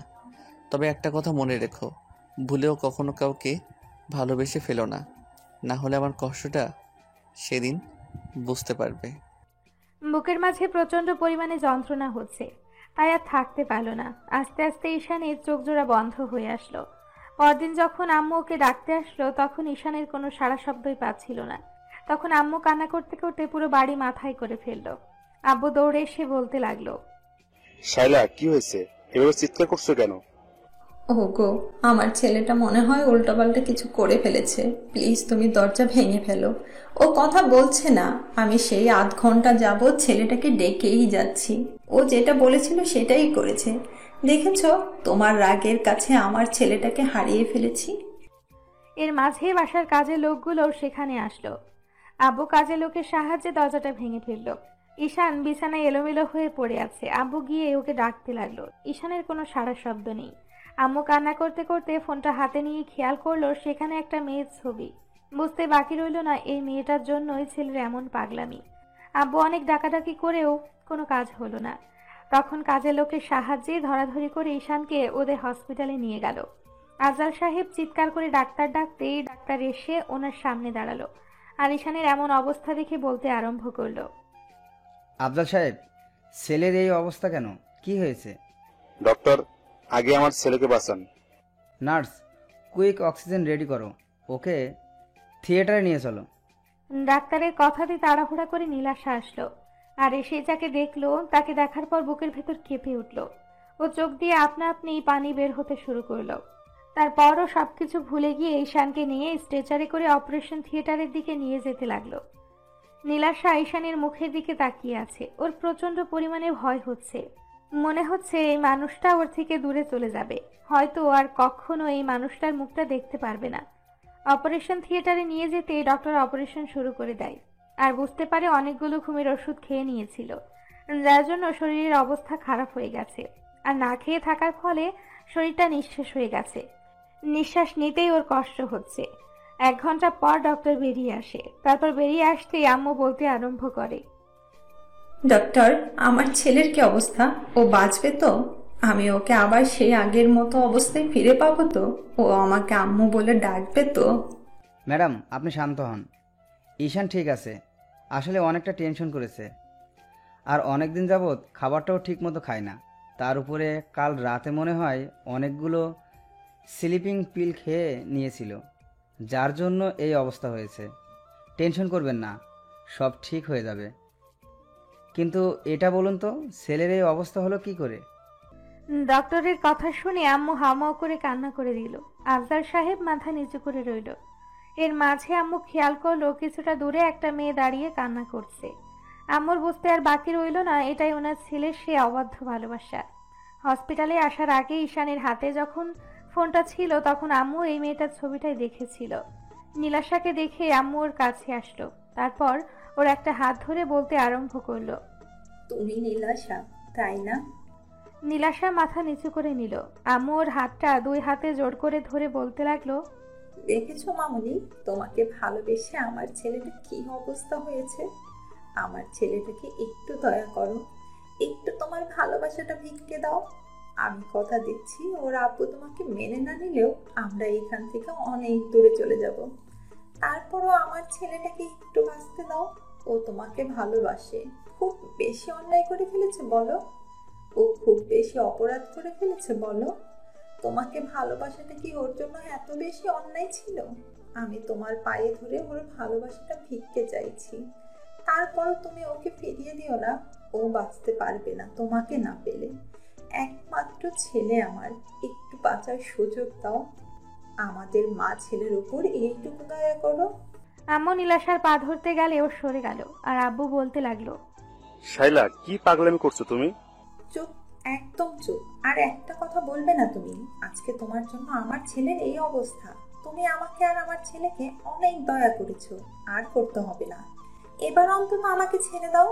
এবার অন্তত আমার ছেলেটাকে বাঁচতে দাও। আমি ওকে নিয়ে এখান থেকে অনেক দূরে চলে যাব। সেখানে তুমি আর তোমার কোনো স্ট্যাটাস থাকবে না। শাইলা, আমার কথাটা শোনো। আমি আর কিছু শুনতে চাই না। তুমি আমার নামটা ধরেও ডাকবে না। তোমার ভালোবাসার উপর থেকে আমার পুরো বিশ্বাসটাই উঠে গেছে। তোমার প্রতি এখন শুধু আমার ঘৃণা জন্মে গেছে, ঘৃণা। শুধু তুমি আমার স্বামী বলে তোমাকে এতদিন কিচ্ছু বলিনি, কিন্তু আজকে আমি থাকবো না। মামানি, তুমি আমাকে একটু দয়া করো। আমি তো তোমার মায়ের মতো, বলো। তোমার মা যদি তোমার কাছে কিছু ভিক্ষে চাইতো, তুমি দিতে না বলো? আমার ছেলেটাকে একটু বাঁচতে দাও, একটু ওকে ভালোবাসাটা ভিক্ষে দাও। আমি সারা জীবন তোমার কাছে কৃতজ্ঞ থাকবো। আম্মুর এরকম ধারা কথাতে নীলাশা সেখানে থাকতে পারল না। কান্না করতে করতে দৌড়ে ওয়াশরুমে ঢুকে গেল। তারপর কিছুক্ষণ চোখে মুখে পানি দিল আর বেসিনের সামনে দাঁড়িয়ে ফুপিয়ে ফুপিয়ে কান্না করতে লাগলো। এটা আমি কি করলাম যে এই মানুষটাকে আমি নিজের থেকেও বেশি ভালোবেসে তাকে এমন করে কষ্ট দিলাম? এর থেকে তো উপরওয়ালা আমাকে নিয়ে গেলেই পারতো। আমি সব জায়গাতে ঝামেলা পাকিয়ে ফেলি। আমাকে যে এত বেশি ভালোবাসে তাকে এত বেশি কষ্ট দিয়ে ফেললাম। আমি কি করে ওনার সামনে গিয়ে দাঁড়াবো? উপরওয়ালা আমাকে এমন একটা কপাল দিয়ে পৃথিবীতে পাঠিয়েছে যে কপালে ওনার ভালোবাসাটা লেখা নেই। এর মাঝে ঈশানের সব ফ্রেন্ড বিষয়টা জানতে পেরে হসপিটালে চলে আসছে। আর রাজ এসে আম্মুকে একটা জায়গায় নিয়ে জোর করে বসালো। আর আম্মু বারবার ওকে বলতে লাগলো, রাজ, আমার ছেলেটাকে আবার আগের মতো ফিরিয়ে দে আপু। আমি ওকে ছাড়া থাকতে পারবো না। তুই তো জানিস ও আমার একমাত্র ছেলে। তুইও তো আমার ছেলের মতো, বল। তুই তোর বন্ধুকে একটু বল না। আমি ওকে নিয়ে এখান থেকে অনেক দূরে চলে যাব। ওই মেয়েটাকে আমি অনেক বুঝিয়েছি, ও তারপরও নিজের জেদের কাছে অটল। হয়তো ঈশানের আব্বুর জন্য ওকে এমন করে দূরে সরিয়ে দিচ্ছে। আমি বুঝতে পেরেছি ও হয়তো ঈশানকে ভালোবাসে, কিন্তু নিজের অবস্থানের কথা ভেবে ওকে দূরে সরিয়ে দিচ্ছে। আম্মু অনেকক্ষণ যাবৎ রাজের একটা হাত ধরে কান্নাকাটি করতে লাগলো। রাজ আর উপায় না পেয়ে নীলাশাকে খুঁজতে লাগলো। তারপর নীলাশাকে খুঁজে পেল হসপিটালের এক কোনায়। নীলাশা দেওয়ালে পিঠ ঠেকিয়ে কান্না করছে। এমন কিছু দেখে রাজ বলতে আরম্ভ করলো, এ কি, আপনি কান্না করছেন কেন? আপনার তো খুশি হবার কথা যে মানুষটাকে আপনি এমন করে ইগনোর করছেন যে আপনাকে ভালোবাসে তাকে তো দূরে সরিয়ে দিয়েছেন। ছেলেটাকে এমন করে কষ্ট দিতে পেরেছেন, তাহলে আপনার না খুশি হবার কথা। তাহলে কান্না করছেন কেন? আপনি তো আজকে হাসবেন, অনেক বেশি খুশি হবেন, তাহলে কান্না করছেন কেন? ভাইয়া, আপনি আমাকে মাফ করে দিবেন। আমি নিরুপায়। আমি পারবো না ওনাকে নিজের কাছে টেনে নিতে, না ওনার বুকের ঠাঁই খুঁজে নিতে। আমি অনেক বড় অন্যায় করে ফেলেছি। আমি এই সুন্দর চেহারা নিয়ে জন্ম নিয়ে অনেক বড় পাপ করে ফেলেছি। আমি বুঝতে পারিনি যে আমার জন্য একটা মানুষ এভাবে কষ্ট পাবে আর নিজেকে এত বেশি কষ্ট দিবে। আপনি আমাকে মাফ করে দেন। আমি এখান থেকে অনেক দূরে চলে যাব। এত কিছুর পরও আপনার কাছে মনে হচ্ছে আপনি নিজেই অপরাধ করেছেন? আপনি তো অপরাধ করেছেন ওকে কষ্ট দিয়ে। আপনি কখনো ভালো থাকতে পারবেন না। আমি বলে দিচ্ছি, আজকে ওর যদি কিছু হয়ে যেত না, এর জন্য একমাত্র আপনি দায়ী থাকতেন। আপনি কখনো ভালো থাকতে পারবেন না। আর যদি কখনো কাউকে ভালোবেসে ফেলেন না, তাহলে বুঝতে পারবেন এই ভালোবাসার মধ্যে কতটা যন্ত্রণা রয়েছে। আমি নিরুপায়। আমি ওনাকে নিজের কাছে টেনে নিতে পারিনি। আপনি আমাকে মাফ করবেন। আমি জানি আপনি আঙ্কেলের জন্য এরকম করেছেন, কিন্তু আপনি তো একটাবার ওকে বলতে পারতেন যে আপনার অবস্থানের দিক থেকে আপনি ওকে ভালোবাসতে পারছেন না। অন্তত আমাকে বলতে পারতেন। আমি তো বারবার এসে আপনাকে জিজ্ঞেস করেছিলাম কি জন্য আপনি এমনটা করছেন। অন্তত ঈশানের আম্মুর কাছে বলতে পারতেন। আমি তো বলেছিলাম যে ওর আম্মু কতটা কান্নাকাটি করছে। ওর আম্মু সবকিছুতেই রাজি আছে, শুধু উনি ওনার ছেলের মুখে হাসি দেখতে চায়। আর আপনি কি করলেন? ওকে এমন করে ইগনোর করলেন যার জন্য ছেলেটার এমন একটা অবস্থা। আজকে ছেলেটা মরে গেলেই হয়তো আপনি খুশি হতেন না। প্লিজ ভাইয়া, চুপ করুন। এসব বাজে বাজে কথা বলবেন না। ওনার কিচ্ছু হবে না। আমি মরে যাব, সেটাই ঠিক হবে। আমি চলে গেলেই তো কেউ কষ্ট পাবে না, সেটাই ভালো হবে। বুঝেছি, আপনার সাথে কথা বলে কোনো লাভ নেই। এইসব বিষয় নিয়ে আপনাকে বলবো না। ঈশানের আম্মু ওকে নিয়ে অনেক দূরে চলে যাবে। আন্টি বুঝতে পেরেছে আপনি ঈশানকে ভালোবাসার পরও কখনোই মেনে নেবেন না। রাজ গিয়ে আম্মুর সাথে কথা বলল। সব শোনার পর আম্মু বলতে লাগলো, আমার সব বোঝা হয়ে গেছে, কেউ কারো জন্য না। আমি আমার ছেলেকে নিয়ে এখান থেকে অনেক দূরে চলে যাব। সারাটা দিন ঈশানের জ্ঞান ফিরল না। রাত 12টার দিকে নীলাশা বাসায় যেতেই ওর আব্বু বলতে আরম্ভ করলো, মামনি, তোমার সাথে আমার কিছু কথা আছে। নীলাশা আব্বুর সামনে দাঁড়াতেই উনি বলতে আরম্ভ করলো, শোনো মামনি, আমি তোমার বিয়ে ঠিক করে ফেলেছি। কিছুদিন যাবৎ ভেবেছি তোমার বয়স হয়েছে, আমাদেরও বয়স হয়েছে, যে কোনো সময় আমরা চোখ বন্ধ করে নিতে পারি। তাই আমি চলে যাওয়ার আগে চাই আমার মেয়েটা কোথাও ভালো আছে সেটা দেখে যেতে। কিন্তু আব্বু। আর কোনো কিন্তু নাই, আমি যেটা বলেছি সেটাই হবে। তুমি বা কতদিন এভাবে থাকবে বলো? আব্বু আমি চলে গেলে তোমাদের কি হবে? আমি যদি বিয়ে করে এখান থেকে চলে যাই তাহলে তোমাদের কে দেখবে? সেটা তোমাকে দেখতে হবে না। ছেলেপক্ষ সবই শুনেছে, ওরা সবটা জেনেই শুনেই রাজি হয়েছে। ওরা বলেছে বিয়ের পর তোমাকে চাকরিটা করতে হবে না। ওরা সবকিছুতে রাজি আছে। আর এও বলে দিয়েছে আমাদের ফ্যামিলির পুরো দায়িত্বটা ওদের। ছেলে তোমাকে অনেক অনেক পছন্দ করেছে, তাই আমি চাই না এরকম একটা ভালো সম্বন্ধ হাতছাড়া করতে। হয়তো আমাদের একটু কষ্ট হবে, তারপরও যে টাকাটা আছে সেটা দিয়ে আমাদের দিব্যি চলে যাবে। তুমি টেনশন করো না আমাদের নিয়ে। নীলাশা কিছু বলার আগে আম্মুকে বোঝাতে লাগলো। নীলাশা রুমে চলে গেল। তারপর বালিশে মুখ গুজে অনেকক্ষণ কান্না করলো। সারা রাত নীলাশা ঘুমাতে পারল না। শুধু ভাবলো এবার ঈশানকে সারা জীবনের জন্য দূরে সরিয়ে দিতে হবে। পরদিন নীলাশা হসপিটালে আসতেই বুঝতে পারলো ঈশানের জ্ঞান ফিরেছে। আরও প্রচণ্ড পরিমাণে পাগলামি করছে। রাজ হাত জোড় করে নীলাশাকে বলল, প্লিজ আপনি একটু কেবিনে যান, ওকে একটু শান্ত করে আসেন। ওর সাথে একটু কথা বলে দেখেন, ও সব ভুলে যাবে। আমি জানি আপনি ওকে কখনো মেনে নেবেন না, হয়তো ঈশানের আব্বুর কারণে, নয়তো নিজের অবস্থানের কথা ভেবে। আমি আপনাকে দোষারোপ করছি না, না, শুধু ওর সাথে একটু কথা বলে আসেন। দেখুন, ঈশান আর পাগলামি করবে না। রাজের কথা মতো নীলাশা ঈশানের কাছে আসলো। আব্বু ওর সাথে কথা বলার চেষ্টা করেছে, যার জন্য ঈশান প্রচন্ড পরিমাণে সিন ক্রিয়েট করছে। আম্মুকে জড়িয়ে ধরে রেখেছে। শরীরের শক্তি নেই, তারপরও পাগলের মতো কান্নাকাটি করছে ঈশান।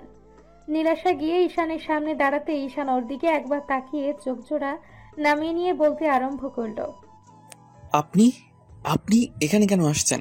আপনি না চলে যেতে চাইছিলেন তো যান। আপনি আমার সামনে আসবেন না, এখান থেকে চলে যান। আমি কাউকে ভালোবাসি না। আপনি আমাকে সান্ত্বনা দিতে আসছেন তো? আমি তো আপনার থেকে দূরে সরে গিয়েছিলাম, তারপরও আপনি এখানে কেন এসেছেন? ও আপনি তো এই হসপিটালে জব করেন। আমি এখান থেকে চলে যাব? এর মাঝে ডক্টর কেবিনে ঢুকলো। ঈশানকে এইভাবে কান্নাকাটি করতে দেখে বলতে আরম্ভ করলো, আফজাল সাহেব, কি বললেন ছেলেকে, যার জন্য এইভাবে উত্তেজিত হয়ে গেল? আপনাদের বলেছি না ওকে কোনো রকম প্রেশার দিবেন না। আপনাদের দ্বারা না কিছু হবে না। দয়া করে কেবিন থেকে বেরিয়ে গেলে খুশি হব। নার্স, তুমি এখনই ওকে ইনজেকশন পুশ করার ব্যবস্থা করো। ডক্টরের কথাতে আরো 2-3 জন নার্স এসে ঈশানকে ধরতেই নীলাশা এসে ওর হাতে একটা ঘুমের ইনজেকশন পুশ করে দিল। ভালোবাসার মানুষের এমন বেহাল অবস্থা দেখে নীলাশার চোখ দিয়ে পানি ঝরছে। এর মাঝে ডাক্তারের অন্য নার্সগুলো চলে যেতেই আম্মু রুম থেকে বেরিয়ে গেল। নীলাশা কান্না করে দিয়ে ঈশানের পাশে বসে পড়ল। তারপর ঈশানের একটা হাত ধরে অনেকক্ষণ মুখের দিকে তাকিয়ে থেকে কপালে একটা চুমু দিয়ে বলতে আরম্ভ করলো, আপনি আমাকে মাফ করবেন, আমি আপনার ভালোবাসাটা বুঝতে পারিনি। বোঝার পরও সেটাকে দূরে সরিয়ে দিয়েছি। প্লিজ আমাকে ক্ষমা করে দিন। জানি আপনি আমাকে কখনোই মাফ করতে পারবেন না। কি করব বলেন? আমি নিরুপায়। আমি এমন একটা অবস্থানে আছি যেখান থেকে না আপনাকে কাছে টেনে নিতে পারছি, আর নিজেকে এখান থেকে সরিয়ে নিতে পারছি না। প্লিজ আপনি আমাকে মাফ করে দিবেন। আমি আপনার ভালোবাসাটা বুঝতে পারিনি। আপনি আমাকে অভিশাপ দিয়েন, তারপরেও নিজেকে এইভাবে কষ্ট দিয়েন না। নীলাশা কিছুক্ষণ ঈশানের অসহায় মুখের দিকে তাকিয়ে রইল। মুখটা পুরো শুকিয়ে গেছে, আর কয়েকটা দিন না খেয়ে নিজের অবস্থা পুরো বেহাল দশা করেছে। নীলাশা জানে ঈশান নিজেকে কষ্ট দিতে প্রচুর পরিমাণে নেশা করে। নীলাশা চোখ মুছতে মুছতে কেবিন থেকে বের হতেই আফজাল সাহেব এসে ওর সামনে দাঁড়ালো। তখন নীলাশা পাশ কাটিয়ে চলে যেতে গেলে উনি বলতে আরম্ভ করলো, দাঁড়াও, কোথায় যাচ্ছ তুমি? আঙ্কেল, আব্বু আমার বিয়ে ঠিক করেছে, আর খুব শীঘ্রই আমার বিয়ে, হয়তো 1 সপ্তাহের মধ্যে। আমি ঠিক করেছি আজকে এখান থেকে চলে যাব। আমি আর এই চাকরি কন্টিনিউ করতে পারছি না। আর আমার জন্য আপনার ফ্যামিলিতে এত সমস্যা, আমি শহর ছেড়ে চলে গেলেই হয়তো এই সমস্যাটা আর থাকবে না। আমার ছেলেকে কষ্ট দিয়ে এভাবে ফেলে রেখে তুমি যেতে পারো না। এত কিছু যখন তোমার জন্য হয়েছে, তাহলে তোমাকেই সবটা ঠিক করতে হবে। আফজাল সাহেবের এরকম ধারা কথাতে নীলাশা সহ সবাই বেশ অবাক হয়ে গেল। আর ঈশানের আব্বুর মুখের দিকে তাকিয়ে রইল। তখন নীলাশা বলতে আরম্ভ করলো, আঙ্কেল আপনি কি বলছেন? আমি কিছুই বুঝতে পারছি না। সেটা পরে বুঝতে পারবে, কথাটা আজকে বলতে চাচ্ছিলাম না। কিন্তু তোমরা যা শুরু করেছো তাতে হয়তো আমার ছেলেটাকে, ওর আম্মুকে আমি শান্ত করতে পারবো না। শোনো, আমি কালকে তোমাদের বাসায় গিয়েছিলাম, তোমার আব্বুর সাথে কথা বলেছি। সব শোনার পর উনি বিয়েতে রাজি হয়েছে। আমি অন্যায় করেছি আমার ছেলেকে এভাবে তোমার থেকে দূরে সরিয়ে দিয়ে। বুঝতে পারিনি আমার ছেলেটা এত বেশি পাগলামি করবে। তুমি প্লিজ ওকে এভাবে দূরে সরিয়ে দিও না। আমি মানছি আমি অন্যায় করেছি, তার শাস্তি তোমরা আমাকে দাও। তারপরও ওর উপর রাগ করে থেকো না। কি সব বলছেন আঙ্কেল? আপনি বুঝতে পারছেন আমি একটা গরিব ঘরের মেয়ে, তার উপর হসপিটালে সামান্য একজন নার্স, যে কিনা আপনার ছেলেকে ভালোবাসে তো দূরে থাক, আপনার বাসার কাজের মেয়ে হওয়ারও যোগ্যতা রাখে না। তাহলে আপনি কি করে আপনার ছেলের পাশে আমাকে মেনে নেবেন বলেন? আপনার স্ট্যাটাসে লাগবে না? নীলাশা কথাগুলো বলেই কান্না করতে লাগলো। তখন আব্বু ওর সামনে হাত জোড় করে বলল, মামুনি, এসব কথা বলে আমাকে আর লজ্জা দিও না। আমি অনেক বড় ভুল করেছি। আমার ছেলেকে এভাবে কষ্ট দিয়ে আমি অনেক বড় অন্যায় করেছি। তুমি প্লিজ আমাকে মাফ করে দাও। আমি তোমার আব্বু আম্মুকে রাজি করিয়েছি, তুমি অন্তত বিয়েতে বারণ করে দিও না। তুমি আমার ছেলেটার মুখের দিকে তাকিয়ে হলেও বিয়েতে হ্যাঁ বলে দাও। তুমিও তো ওকে ভালোবাসো। আমি তোমার চোখের দিকে তাকিয়ে বুঝতে পারছি তোমার চোখে ওর জন্য অসম্ভব রকমের মায়ের ভালোবাসা জড়িয়ে আছে। প্লিজ ওকে আর কষ্ট দিও না। অসম্ভব আঙ্কেল, এই বিয়ে করা আমার পক্ষে সম্ভব না। আমি জানি আপনি কখনো আমাকে ছেলের বউ হিসেবে মানতে পারবেন না। আপনার ছেলে আমাকে কখনো মাফ করবে না। ও এমনিতেই আমাকে এখন ঘৃণা করে, তাই আমি চাই যে মানুষটা আমাকে ঘৃণা করে সারা জীবনে যেন ঘৃণাই করে যায়। বুঝতে পেরেছি, রাগ আর অভিমানের থেকে এখন এসব কথা বলছো তো। আচ্ছা, আমি তোমার পায়ে ধরে ক্ষমা চাচ্ছি, তারপরও আমার ছেলেটাকে দূরে সরিয়ে দিও না। আব্বুর কথা শুনে নীলাশা দূরে সরে গেল আর কান্না করে দিয়ে বলতে লাগলো, আঙ্কেল, আপনার ছেলেকে আপনি দূরে সরিয়ে দেন, তারপরও এরকম পাগলামি করবেন না। অন্তত আমাকে আর কোনো অপরাধী করবেন না। এমনিতেই উনি আমার উপর প্রচন্ড পরিমাণে রেগে আছে, আর আপনি এরকম কাজ করলে আমি সারা জীবন সবার কাছে অপরাধী হয়ে থাকবো। আমি জানি তুমি কিরকম মেয়ে, তাই তোমাকে এভাবে কথাগুলো না বললে তুমি রাজি হতে না। আমি চাই তুমি আমার ছেলেটাকে বিয়ে করে নাও। আমি ঠিক করেছি 1 সপ্তাহের মধ্যে তোমার সাথে ঈশানের বিয়ে। তুমি শুধু ওকে বিয়েটা করে নাও, দেখো সব ঠিক হয়ে যাবে। নীলাশা কথা বলছে না, তাই আম্মু আর রাজ বেশ কিছুক্ষণ ওকে বোঝাতে লাগলো। পরদিন ঈশানের জ্ঞান ফিরে আসতে নীলাশা প্রথমে কেবিনে ঢুকলো। ঈশান ওকে দেখে একবার ওর দিকে তাকিয়ে তারপর ওপরের দিকে তাকিয়ে রইল। তখন নীলাশা ওর পাশে বসে একটা হাত 2 হাতের মুঠোয় নিতেই ঈশান হাতটা ছাড়িয়ে নিল আর নীলাশা বলতে আরম্ভ করলো, রাগ করে আছো আমার উপর? থাকো, সমস্যা নেই, কিন্তু একটু কথা বলো আমার সাথে। দেখো, তুমি এইভাবে আমাকে দূরে সরিয়ে দিতে চাইছো, তাতেও সমস্যা নেই, একটু কথা বলো। আমার জন্যই তো তুমি কষ্ট পাচ্ছ। দেখো, এই কষ্টটা আর থাকবে না। তোমার আব্বু সবটা মেনে নিয়েছে, আর আমাদের বিয়েটাও কালকে ঠিক করে আসছে। নীলাশার কথাতে ঈশান ওর দিকে তাকালো। খেয়াল করলো নীলাশার চোখে মুখে একটা অসম্ভব রকমের খুশির ছাপ। তখন ঈশান একটা তাচ্ছিল্যের হাসি দিয়ে বলল, দেখেন, মজা করবেন না। আমার মধ্যে সব মজা করার মতো কোনো শক্তি আর অবশিষ্ট নেই। মরেই যেতাম, শুধু আম্মুর জন্য সুইসাইডটাই করিনি। এসব কথা বলে আমাকে হাসাবেন না। আমার মধ্যে হাসার মতো কোনো শক্তি নেই। আপনি যে আমাকে ভালোবাসেন না সেটা আমি জানি। আব্বু জোরপূর্বক আপনার সাথে আমার বিয়েটা ঠিক করেছে, তো শুধু আমাকে বাঁচানোর জন্য, তাই না? আপনি চলে যান, আমাকে আপনার বিয়ে করতে হবে না। আমি মরবো না। উপরওয়ালা আমাকে ঠিক যতদিন বাঁচিয়ে রাখবে আমি ঠিক ততদিনই বেঁচে থাকবো, এতে আপনি চান বা না চান। ঈশানের কথাতে নীলাশা ফুপিয়ে কান্না করে দিল। তখন ঈশানের একটা হাত 2 হাতের মুঠোয় নিয়ে চুমু দিতে দিতে বলতে আরম্ভ করলো, এই প্লিজ এরকম কথা বলো না, আমার প্রচন্ড পরিমাণে ভয় হয়। তুমি জানো তোমার এই অবস্থা দেখে আমার কতটা কষ্ট হয়েছিল। মনে হয়েছিল আমি নিজেকে শেষ করে দেই। তুমি এরকম একটা কাজ কেন করতে গেলে? এইসব বলে আমাকে কষ্ট দিও না প্লিজ। তুমি এসব বললে আমার প্রচন্ড পরিমাণে ভয় হয়। তুমি আমাকে বলো তোমাকে ভালোবেসে আমার মরে যেতে হবে, আমি সেটা করে নেব। তারপরও এইসব কথা আর কখনো বলবে না প্লিজ। দেখেন নার্স ম্যাডাম, আমার হাত ধরবেন না, ছেড়ে দিন। আমি তো একটা দুশ্চরিত্র লম্পট ছেলে। আপনাকে শুধু শারীরিক চাহিদার কারণে কাছে টেনে নেই। এখন শরীরের চাহিদাটা আমি মিটিয়ে ফেলেছি, তাহলে এখন আপনি আমার কাছে আসছেন কেন? যান, এখান থেকে চলে যান। আমি না কাউকে ভালোবাসি, না কেউ আমাকে ভালোবাসে। কারো ভালোবাসারই আমার দরকার নেই। যেখানে নিজের আব্বু আম্মুই আমাকে বুঝতে পারেনি, সেখানে তো আপনি আমার রক্তের সম্পর্কের কেউ না। সত্যি দূরে চলে যাব, সত্যি আমি তোমার কেউ নই। হয়তো আমি তোমার রক্তের সম্পর্কের কেউ নই, কিন্তু তোমার আত্মার সাথে আত্মার সম্পর্কের একজন মানুষ, যাকে কিনা তুমি এত ভালোবাসো। তুমি আমার উপর রাগ করে এরকম কথা বলছো, তাই না? আচ্ছা ঠিক আছে, আমি এখান থেকে চলে যাচ্ছি, তবে এইটুকু শুনে রাখো, আমি তোমার লাইফ থেকে কোথাও যাচ্ছি না। যে মানুষটা আমাকে এত ভালোবাসে, সে যদি আমাকে তাড়িয়েও দেয়, আমাকে যদি কখনো ভালোও না বাসে, টেনেও না নেয়, তারপরও আমি তার কাছেই পড়ে থাকবো। ঈশান চুপ করে আছে। নীলাশা কান্না করতে করতে রুম থেকে বেরিয়ে গেল। ওকে এভাবে কান্না করে বেরিয়ে যেতে দেখে রাজ রুমে ঢুকলো। তারপর ঈশানের পাশে বসতেই ও রাজের দিকে তাকালো ও বলতে লাগলো, অনেক কিছুর পর ঠিক হয়েছে। এখন অন্তত মেয়েটাকে এভাবে দূরে সরিয়ে দিয়ে নিজের কষ্টটাকে বাড়াস না, আর না ওকে কষ্ট দিস। তুই যত পারিস ওর উপর রাগ দেখা, তারপরে এমন কিছু করিস না যার জন্য সবকিছু নষ্ট হয়ে যায়। আমি তো বলিনি আমার জন্য সবাইকে কষ্ট করতে কিংবা আমার সাথে এই মেয়েটার বিয়ে ঠিক করতে। তাহলে তোরা শুধু শুধু এসব করলি কি জন্য বল? দেখ, তোর রাগ করাটাই স্বাভাবিক, কিন্তু তুই যতই রাগ দেখাস না কেন, দিন শেষে কিন্তু তুই ওকে ভালোবাসিস। তাই আমি বলবো তুই বিয়েটা করে নে। হয়তো মেয়েটার উপর কিছুদিন রাগ করে থাকবি, ওর দিক থেকে তুই মুখ ফিরিয়ে নিবি। তারপর যখন মেয়েটা কান্না করবে তখন তুই সেটা সহ্য করতে পারবি না। তুই তো বলতি তুই ওর কষ্ট সহ্য করতে পারিস না, যার জন্য লুকিয়ে ওকে অনেক হেল্প করেছিস।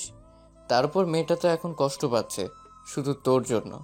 তাই আমি বলি কি, বিয়েটা করে নে। দরকার পড়লে ওকে কিছুদিন কষ্ট দিস, তারপর না হয় মেনে নিস। তারপর এমন কিছু করিস না যার জন্য মেয়েটা উল্টো পাল্টা কিছু একটা করে বসে। আব্বু আম্মু ঈশানের সাথে কথা বললো, কিন্তু ঈশান আব্বুর সাথে কথা বলাটাই বন্ধ করে দিয়েছে। আব্বু হতাশ হয়ে রুম থেকে বেরিয়ে যেতেই আম্মু কিছুক্ষণ ঈশানকে বোঝালো। ঈশান সিদ্ধান্ত নিল বিয়েটা করে নিবে। তো আরো 2-3টা দিন ওকে হসপিটালে থাকতে হলো। আর এই 2-3টা দিন নীলাশা একজন স্ত্রী যেমন স্বামীর সেবা করে ঠিক তেমন করেই গেছে। একটা মুহূর্তের জন্য পাশ থেকে সরেনি। আফজাল সাহেব ওকে জবটা ছেড়ে দিতে বললেও নীলাশা ছাড়েনি, শুধু ঈশানের জন্য। নীলাশা বলেছে যেদিন ঈশান সুস্থ হয়ে যাবে সেদিন জবটা ছেড়ে দিবে। নীলাশা ঈশানের এতটা কাছাকাছি থেকেছে, তারপরও ঈশান ওর সাথে কোনো কথাই বলেনি, যার জন্য নীলাশা ঈশানের সামনেই কান্না করেছে। ঈশান জানে মেয়েটাকে ভালোবাসে, কিন্তু কেন যে তখন দূরে সরিয়ে দিয়েছিল। তো হসপিটাল থেকে বাসায় ফিরলে 7 দিনের মাথায় ওদের বিয়েটা বিশাল আয়োজনের মধ্যে দিয়ে হয়ে যায়। আর বিয়ের সময় ঈশান বেশ অন্যমনস্ক ছিল, যার জন্য নীলাশার খুব বেশি ভয় হচ্ছিল। না না, ও হয়তো আমার উপর একটু রেগে আছে, একটা সময় ঠিকই আমাকে মেনে নিবে। ঈশান তো আমাকে প্রচন্ড পরিমাণে ভালোবাসে, তাহলে ইগনোর কেন করবে? বিয়ের সব কার্যক্রম শেষ করে ঈশান নীলাশাকে নিয়ে বাসায় আসে। তারপর আম্মুদের বরণ করলে সব ফর্মালিটি শেষে ঈশান একাই ছাদে চলে যায়। গিয়ে দেখে ওর বন্ধুরা বসে আড্ডা দিচ্ছে। ঈশানও অনেকদিন পর বন্ধুদের সাথে প্রাণ খুলে আড্ডা দিল। রাজ ঈশানকে অনেক বোঝালো আর নীলাশাকে কষ্ট না দিতে বারণ করলো। ঈশান কোনো কথাই বলল না। 12টার দিকে আম্মু এসে ডেকে গেলে ঈশানও বাধ্য ছেলের মতো রুমে চলে আসে। দরজা আটকে দিয়ে বিছানার দিকে তাকালো। নীলাশা বিছানার মাঝখানে বসে যে ইয়া বড় একটা ঘোমটা দিয়ে বসে আছে। ঈশানের মনে হচ্ছিল একটা পরী বসে আছে। ঈশান একবার ওর দিকে তাকালো। তাকাতে নীলাশার করা অবহেলা আর ওর দেওয়া কষ্টগুলোর কথাগুলো মনে পড়ে গেল। মনে হতে লাগলো এই মেয়েটাকে এত ভালোবাসে আর সে ওকে এমন করে কষ্ট দিল। তো ঈশান এসে নীলাশার সামনে দাঁড়াতেই ও উঠে এসে ঈশানের পায়ে হাত দিয়ে সালাম করতে গেল। তখন ঈশান বলল, থাক, যাকে ভালোবাসো না তাকে এত বেশি সম্মান দেখাতে হবে না। ঈশান কথাগুলো বলেই আলমারির দিকে চলে গেল আর নীলাশা সেখানেই মাথা নিচু করে দাঁড়িয়ে রইল। ঈশান কথাগুলো বলেই আলমারির দিকে চলে গেল আর নীলাশা সেখানেই মাথা নিচু করে দাঁড়িয়ে রইল।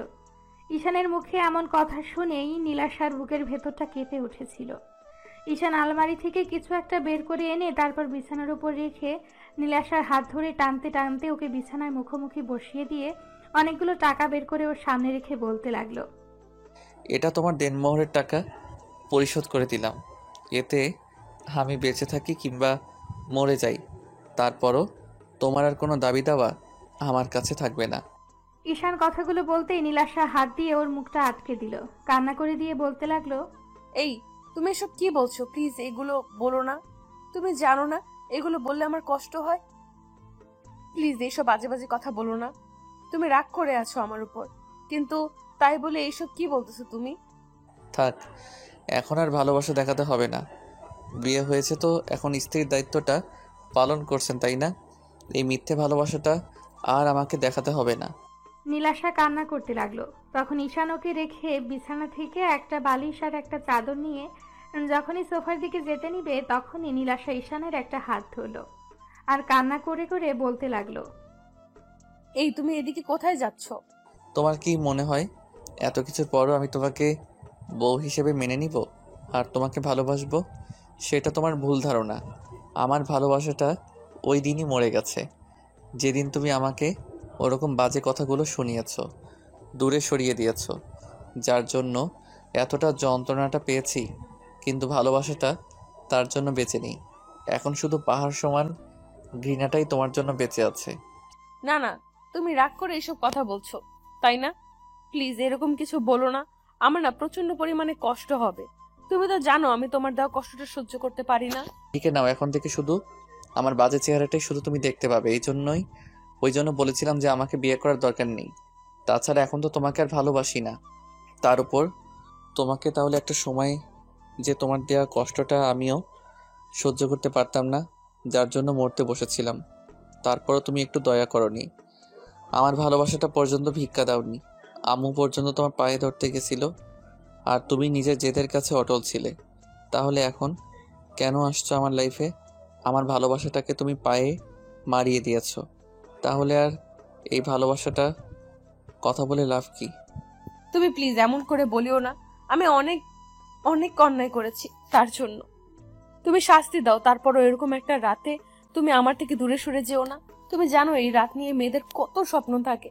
প্লিজ তুমি আমাকে এমন করে দূরে সরিয়ে দিও না। আমি তো ইচ্ছে করে এমন কিছু করিনি। তাহলে তুমি কেন আমাকে কষ্ট দিয়ে দিবে বলো?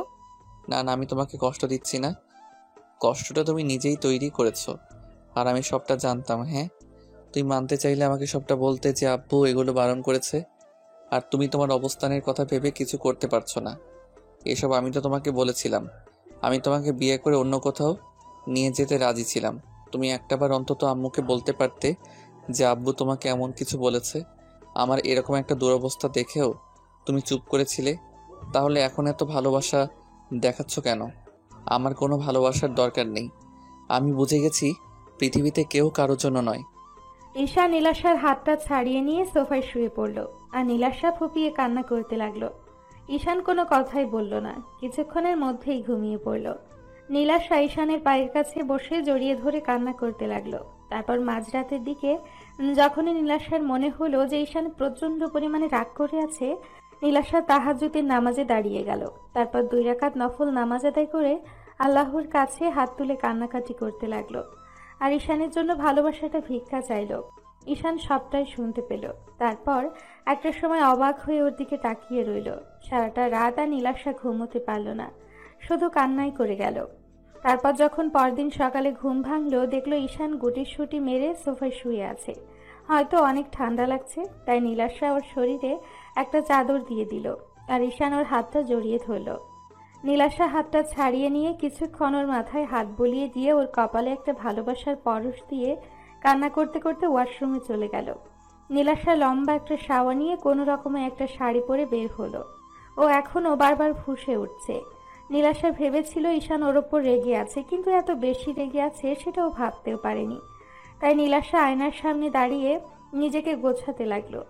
তারপর ঈশানের ঘুমটা যখন ভাঙলো, খেয়াল করলো আয়নার সামনে একটা পরী দাঁড়িয়ে আছে আর নিজেকে গোছানোর চেষ্টা করছে।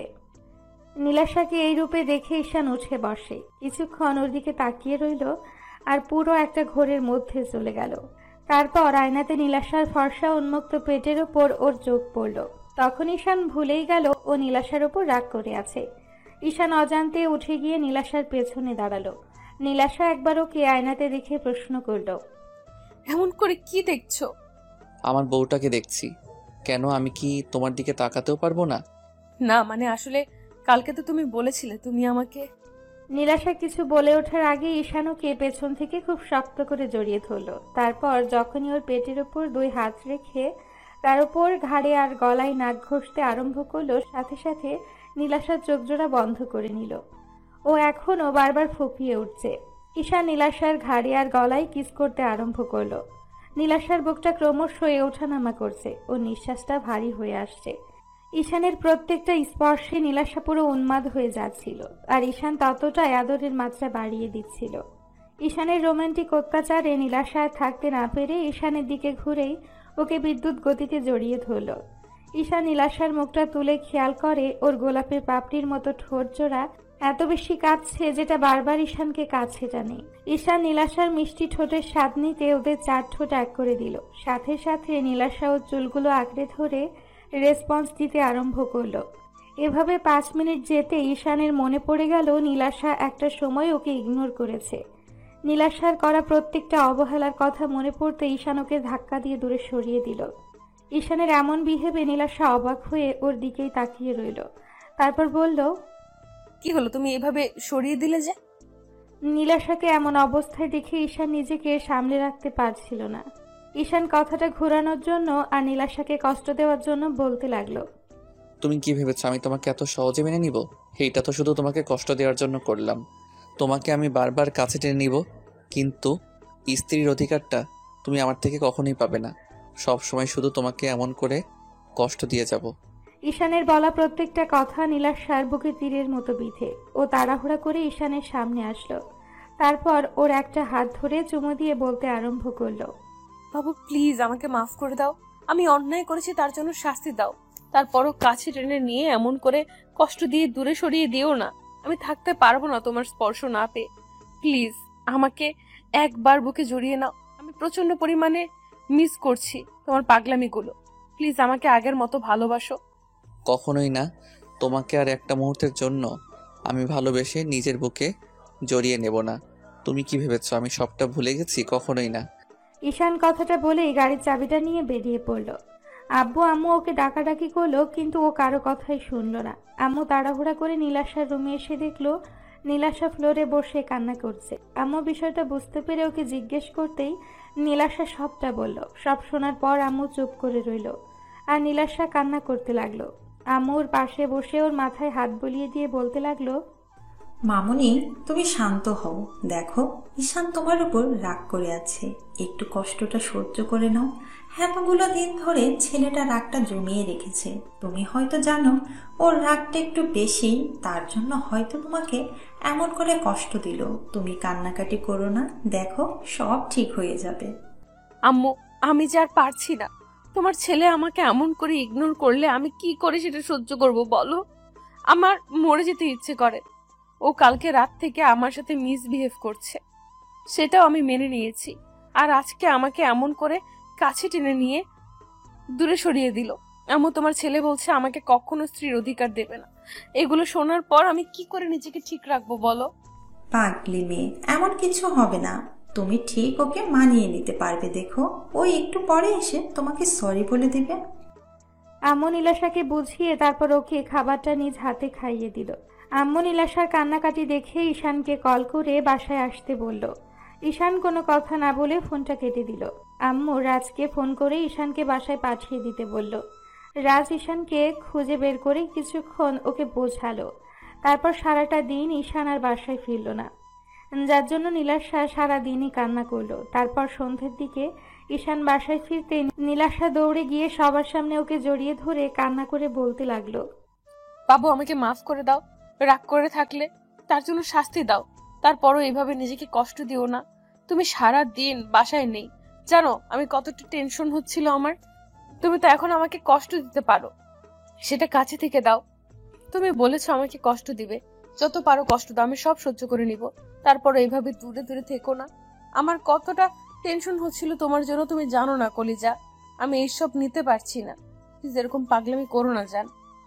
ঈশান নীলাশাকে ছাড়িয়ে নিয়ে রুমে চলে গেল, আর নীলাশা সেখানেই দাঁড়িয়ে কান্না করতে লাগলো। আম্মুকে বুঝিয়ে রুমে পাঠিয়ে দিল। ঈশান ফ্রেশ হয়ে বেরিয়ে আসতে নীলাশা ওর পাগুলো জড়িয়ে ধরলো আর কান্না করে বলতে লাগলো, তুমি আমার সাথে এরকম করছো কেন? বুঝতে পারছো না তোমার পাগলিটার কষ্ট হচ্ছে? প্লিজ বাবু পাগলামি করো না, আমি তোমার ইগনোরটা নিতে পারছি না। দরকার পড়লে তুমি আমাকে নিজ হাতে শেষ করে দাও, তারপরে এই কষ্টটা দিও না। তুমি আমার এতটা কাছে থেকেও এত বেশি দূরে সরিয়ে যাচ্ছ কেন? আমি থাকতে পারছি না তোমাকে ছাড়া কলিজা। বলেছি না আমি তোমাকে কষ্ট দিব। এখন থেকে দেখবে কষ্ট কাকে বলে। এর থেকে বেশি কষ্ট তোমাকে দিব। তুমি না পাবে আমার ভালোবাসা, না পারবে আমার সাথে থাকতে। দাও, আরো কষ্ট দাও, তারপরও নিজেকে আমার থেকে দূরে সরিয়ে দিও না। আমাকে ইগনোর করে নিজেকে কষ্ট দিও না। আমি জানি তুমি আমাকে কষ্ট দিয়ে নিজেও ভালো নেই। যত পারো কষ্ট দাও, তারপরও এভাবে রাগ করে থেকো না। আমি তো জানি তুমি কত বেশি কষ্ট পেয়েছো, কষ্ট পাচ্ছ। আমি বুঝতে পেরেছি, তুমি হয়তো আমাকে কখনোই ভালোবাসবে না, তাই না? আচ্ছা ঠিক আছে, কালকে আমি বাসায় চলে যাব, আর এই শহর ছেড়েও চলে যাব, তোমার লাইফ থেকে চলে যাব। একবার কষ্ট পাবো, সেটাই না হয় সহ্য করে নিব। তোমার থেকে দূরে সরে থাকলে তুমি বুঝতে পারবে আমার কতটা কষ্ট হচ্ছে। যবে থেকে তোমাকে দূরে সরিয়ে দিয়েছি, সেদিন থেকে তুমি যতটা কষ্ট পেয়েছো তার সমপরিমাণ কষ্ট আমিও পেয়েছি। হয়তো নিজেকে কষ্ট দিতে পারিনি, আবার ধরেও রাখতে পারিনি। প্রত্যেকটা রাতে আমি তোমার জন্য কান্না করেছি, সেটা শুধু উপরওয়ালাই জানে। আমি তোমাকে বোঝাতে পারিনি, আর তুমি আমাকে এমন করে ইগনোর করছো। আমি তোমার এই কয়েকটা দিনের অবহেলাটা নিতে পারছি না। তাহলে সারা জীবন তোমার সাথে থেকে এত কষ্ট কি করে সহ্য করব? আমি খুব শীঘ্রই মরে যাব, দেখো। তোমার এই অবহেলাটা নিতে পারবো না, তোমার থেকে হারিয়ে যাব, খুব বেশি কষ্ট পাবে তুমি। আর আমাকে হারিয়ে ফেলার পর বুঝতে পারবে আমি তোমাকে কতটা ভালোবাসতাম। ঈশান নীলাশার কথাটা শুনেই ও চুলের মুঠি ধরে টেনে ওঠালো, তারপর উঠিয়ে ওর গালে সজোরে কয়েকটা থাপ্পড় মেরে দিল। সাথে সাথে তারপর ওর মুখের কাছে মুখটা এনে রাগী কণ্ঠে বলতে লাগলো, তোর সাহস কি করে হয় তুই এরকম কথা বলিস? তুই মরতে পারবি না, আমি তোকে মরতে দেব না। তোর সাহস কি করে হয় আমাকে ছেড়ে যাওয়ার কথা বলিস? তুমি আমাকে এমন করে কষ্ট কেন দিতেছ? তাহলে যখন ছেড়ে যেতেও দিবে না আর মনেও নিবে না, তাহলে থেকে এত কষ্ট কেন দিতেছ? নীলাশা কথাগুলো বলেই কান্না করতে লাগলো, আর ঈশান ওর চুলগুলো সেভাবেই ধরে রাখলো। নীলাশা ফুপিয়ে ফুপিয়ে উঠছে, ব্যথায় নীলাশার চোখ মুখ কুঁচকে রেখেছে। ঈশান ওর কষ্টটা সহ্য করতে পারল না, যে মেয়েটাকে কিনা এত ভালোবাসে সেই মেয়েটাকে এভাবে কষ্ট দিচ্ছে।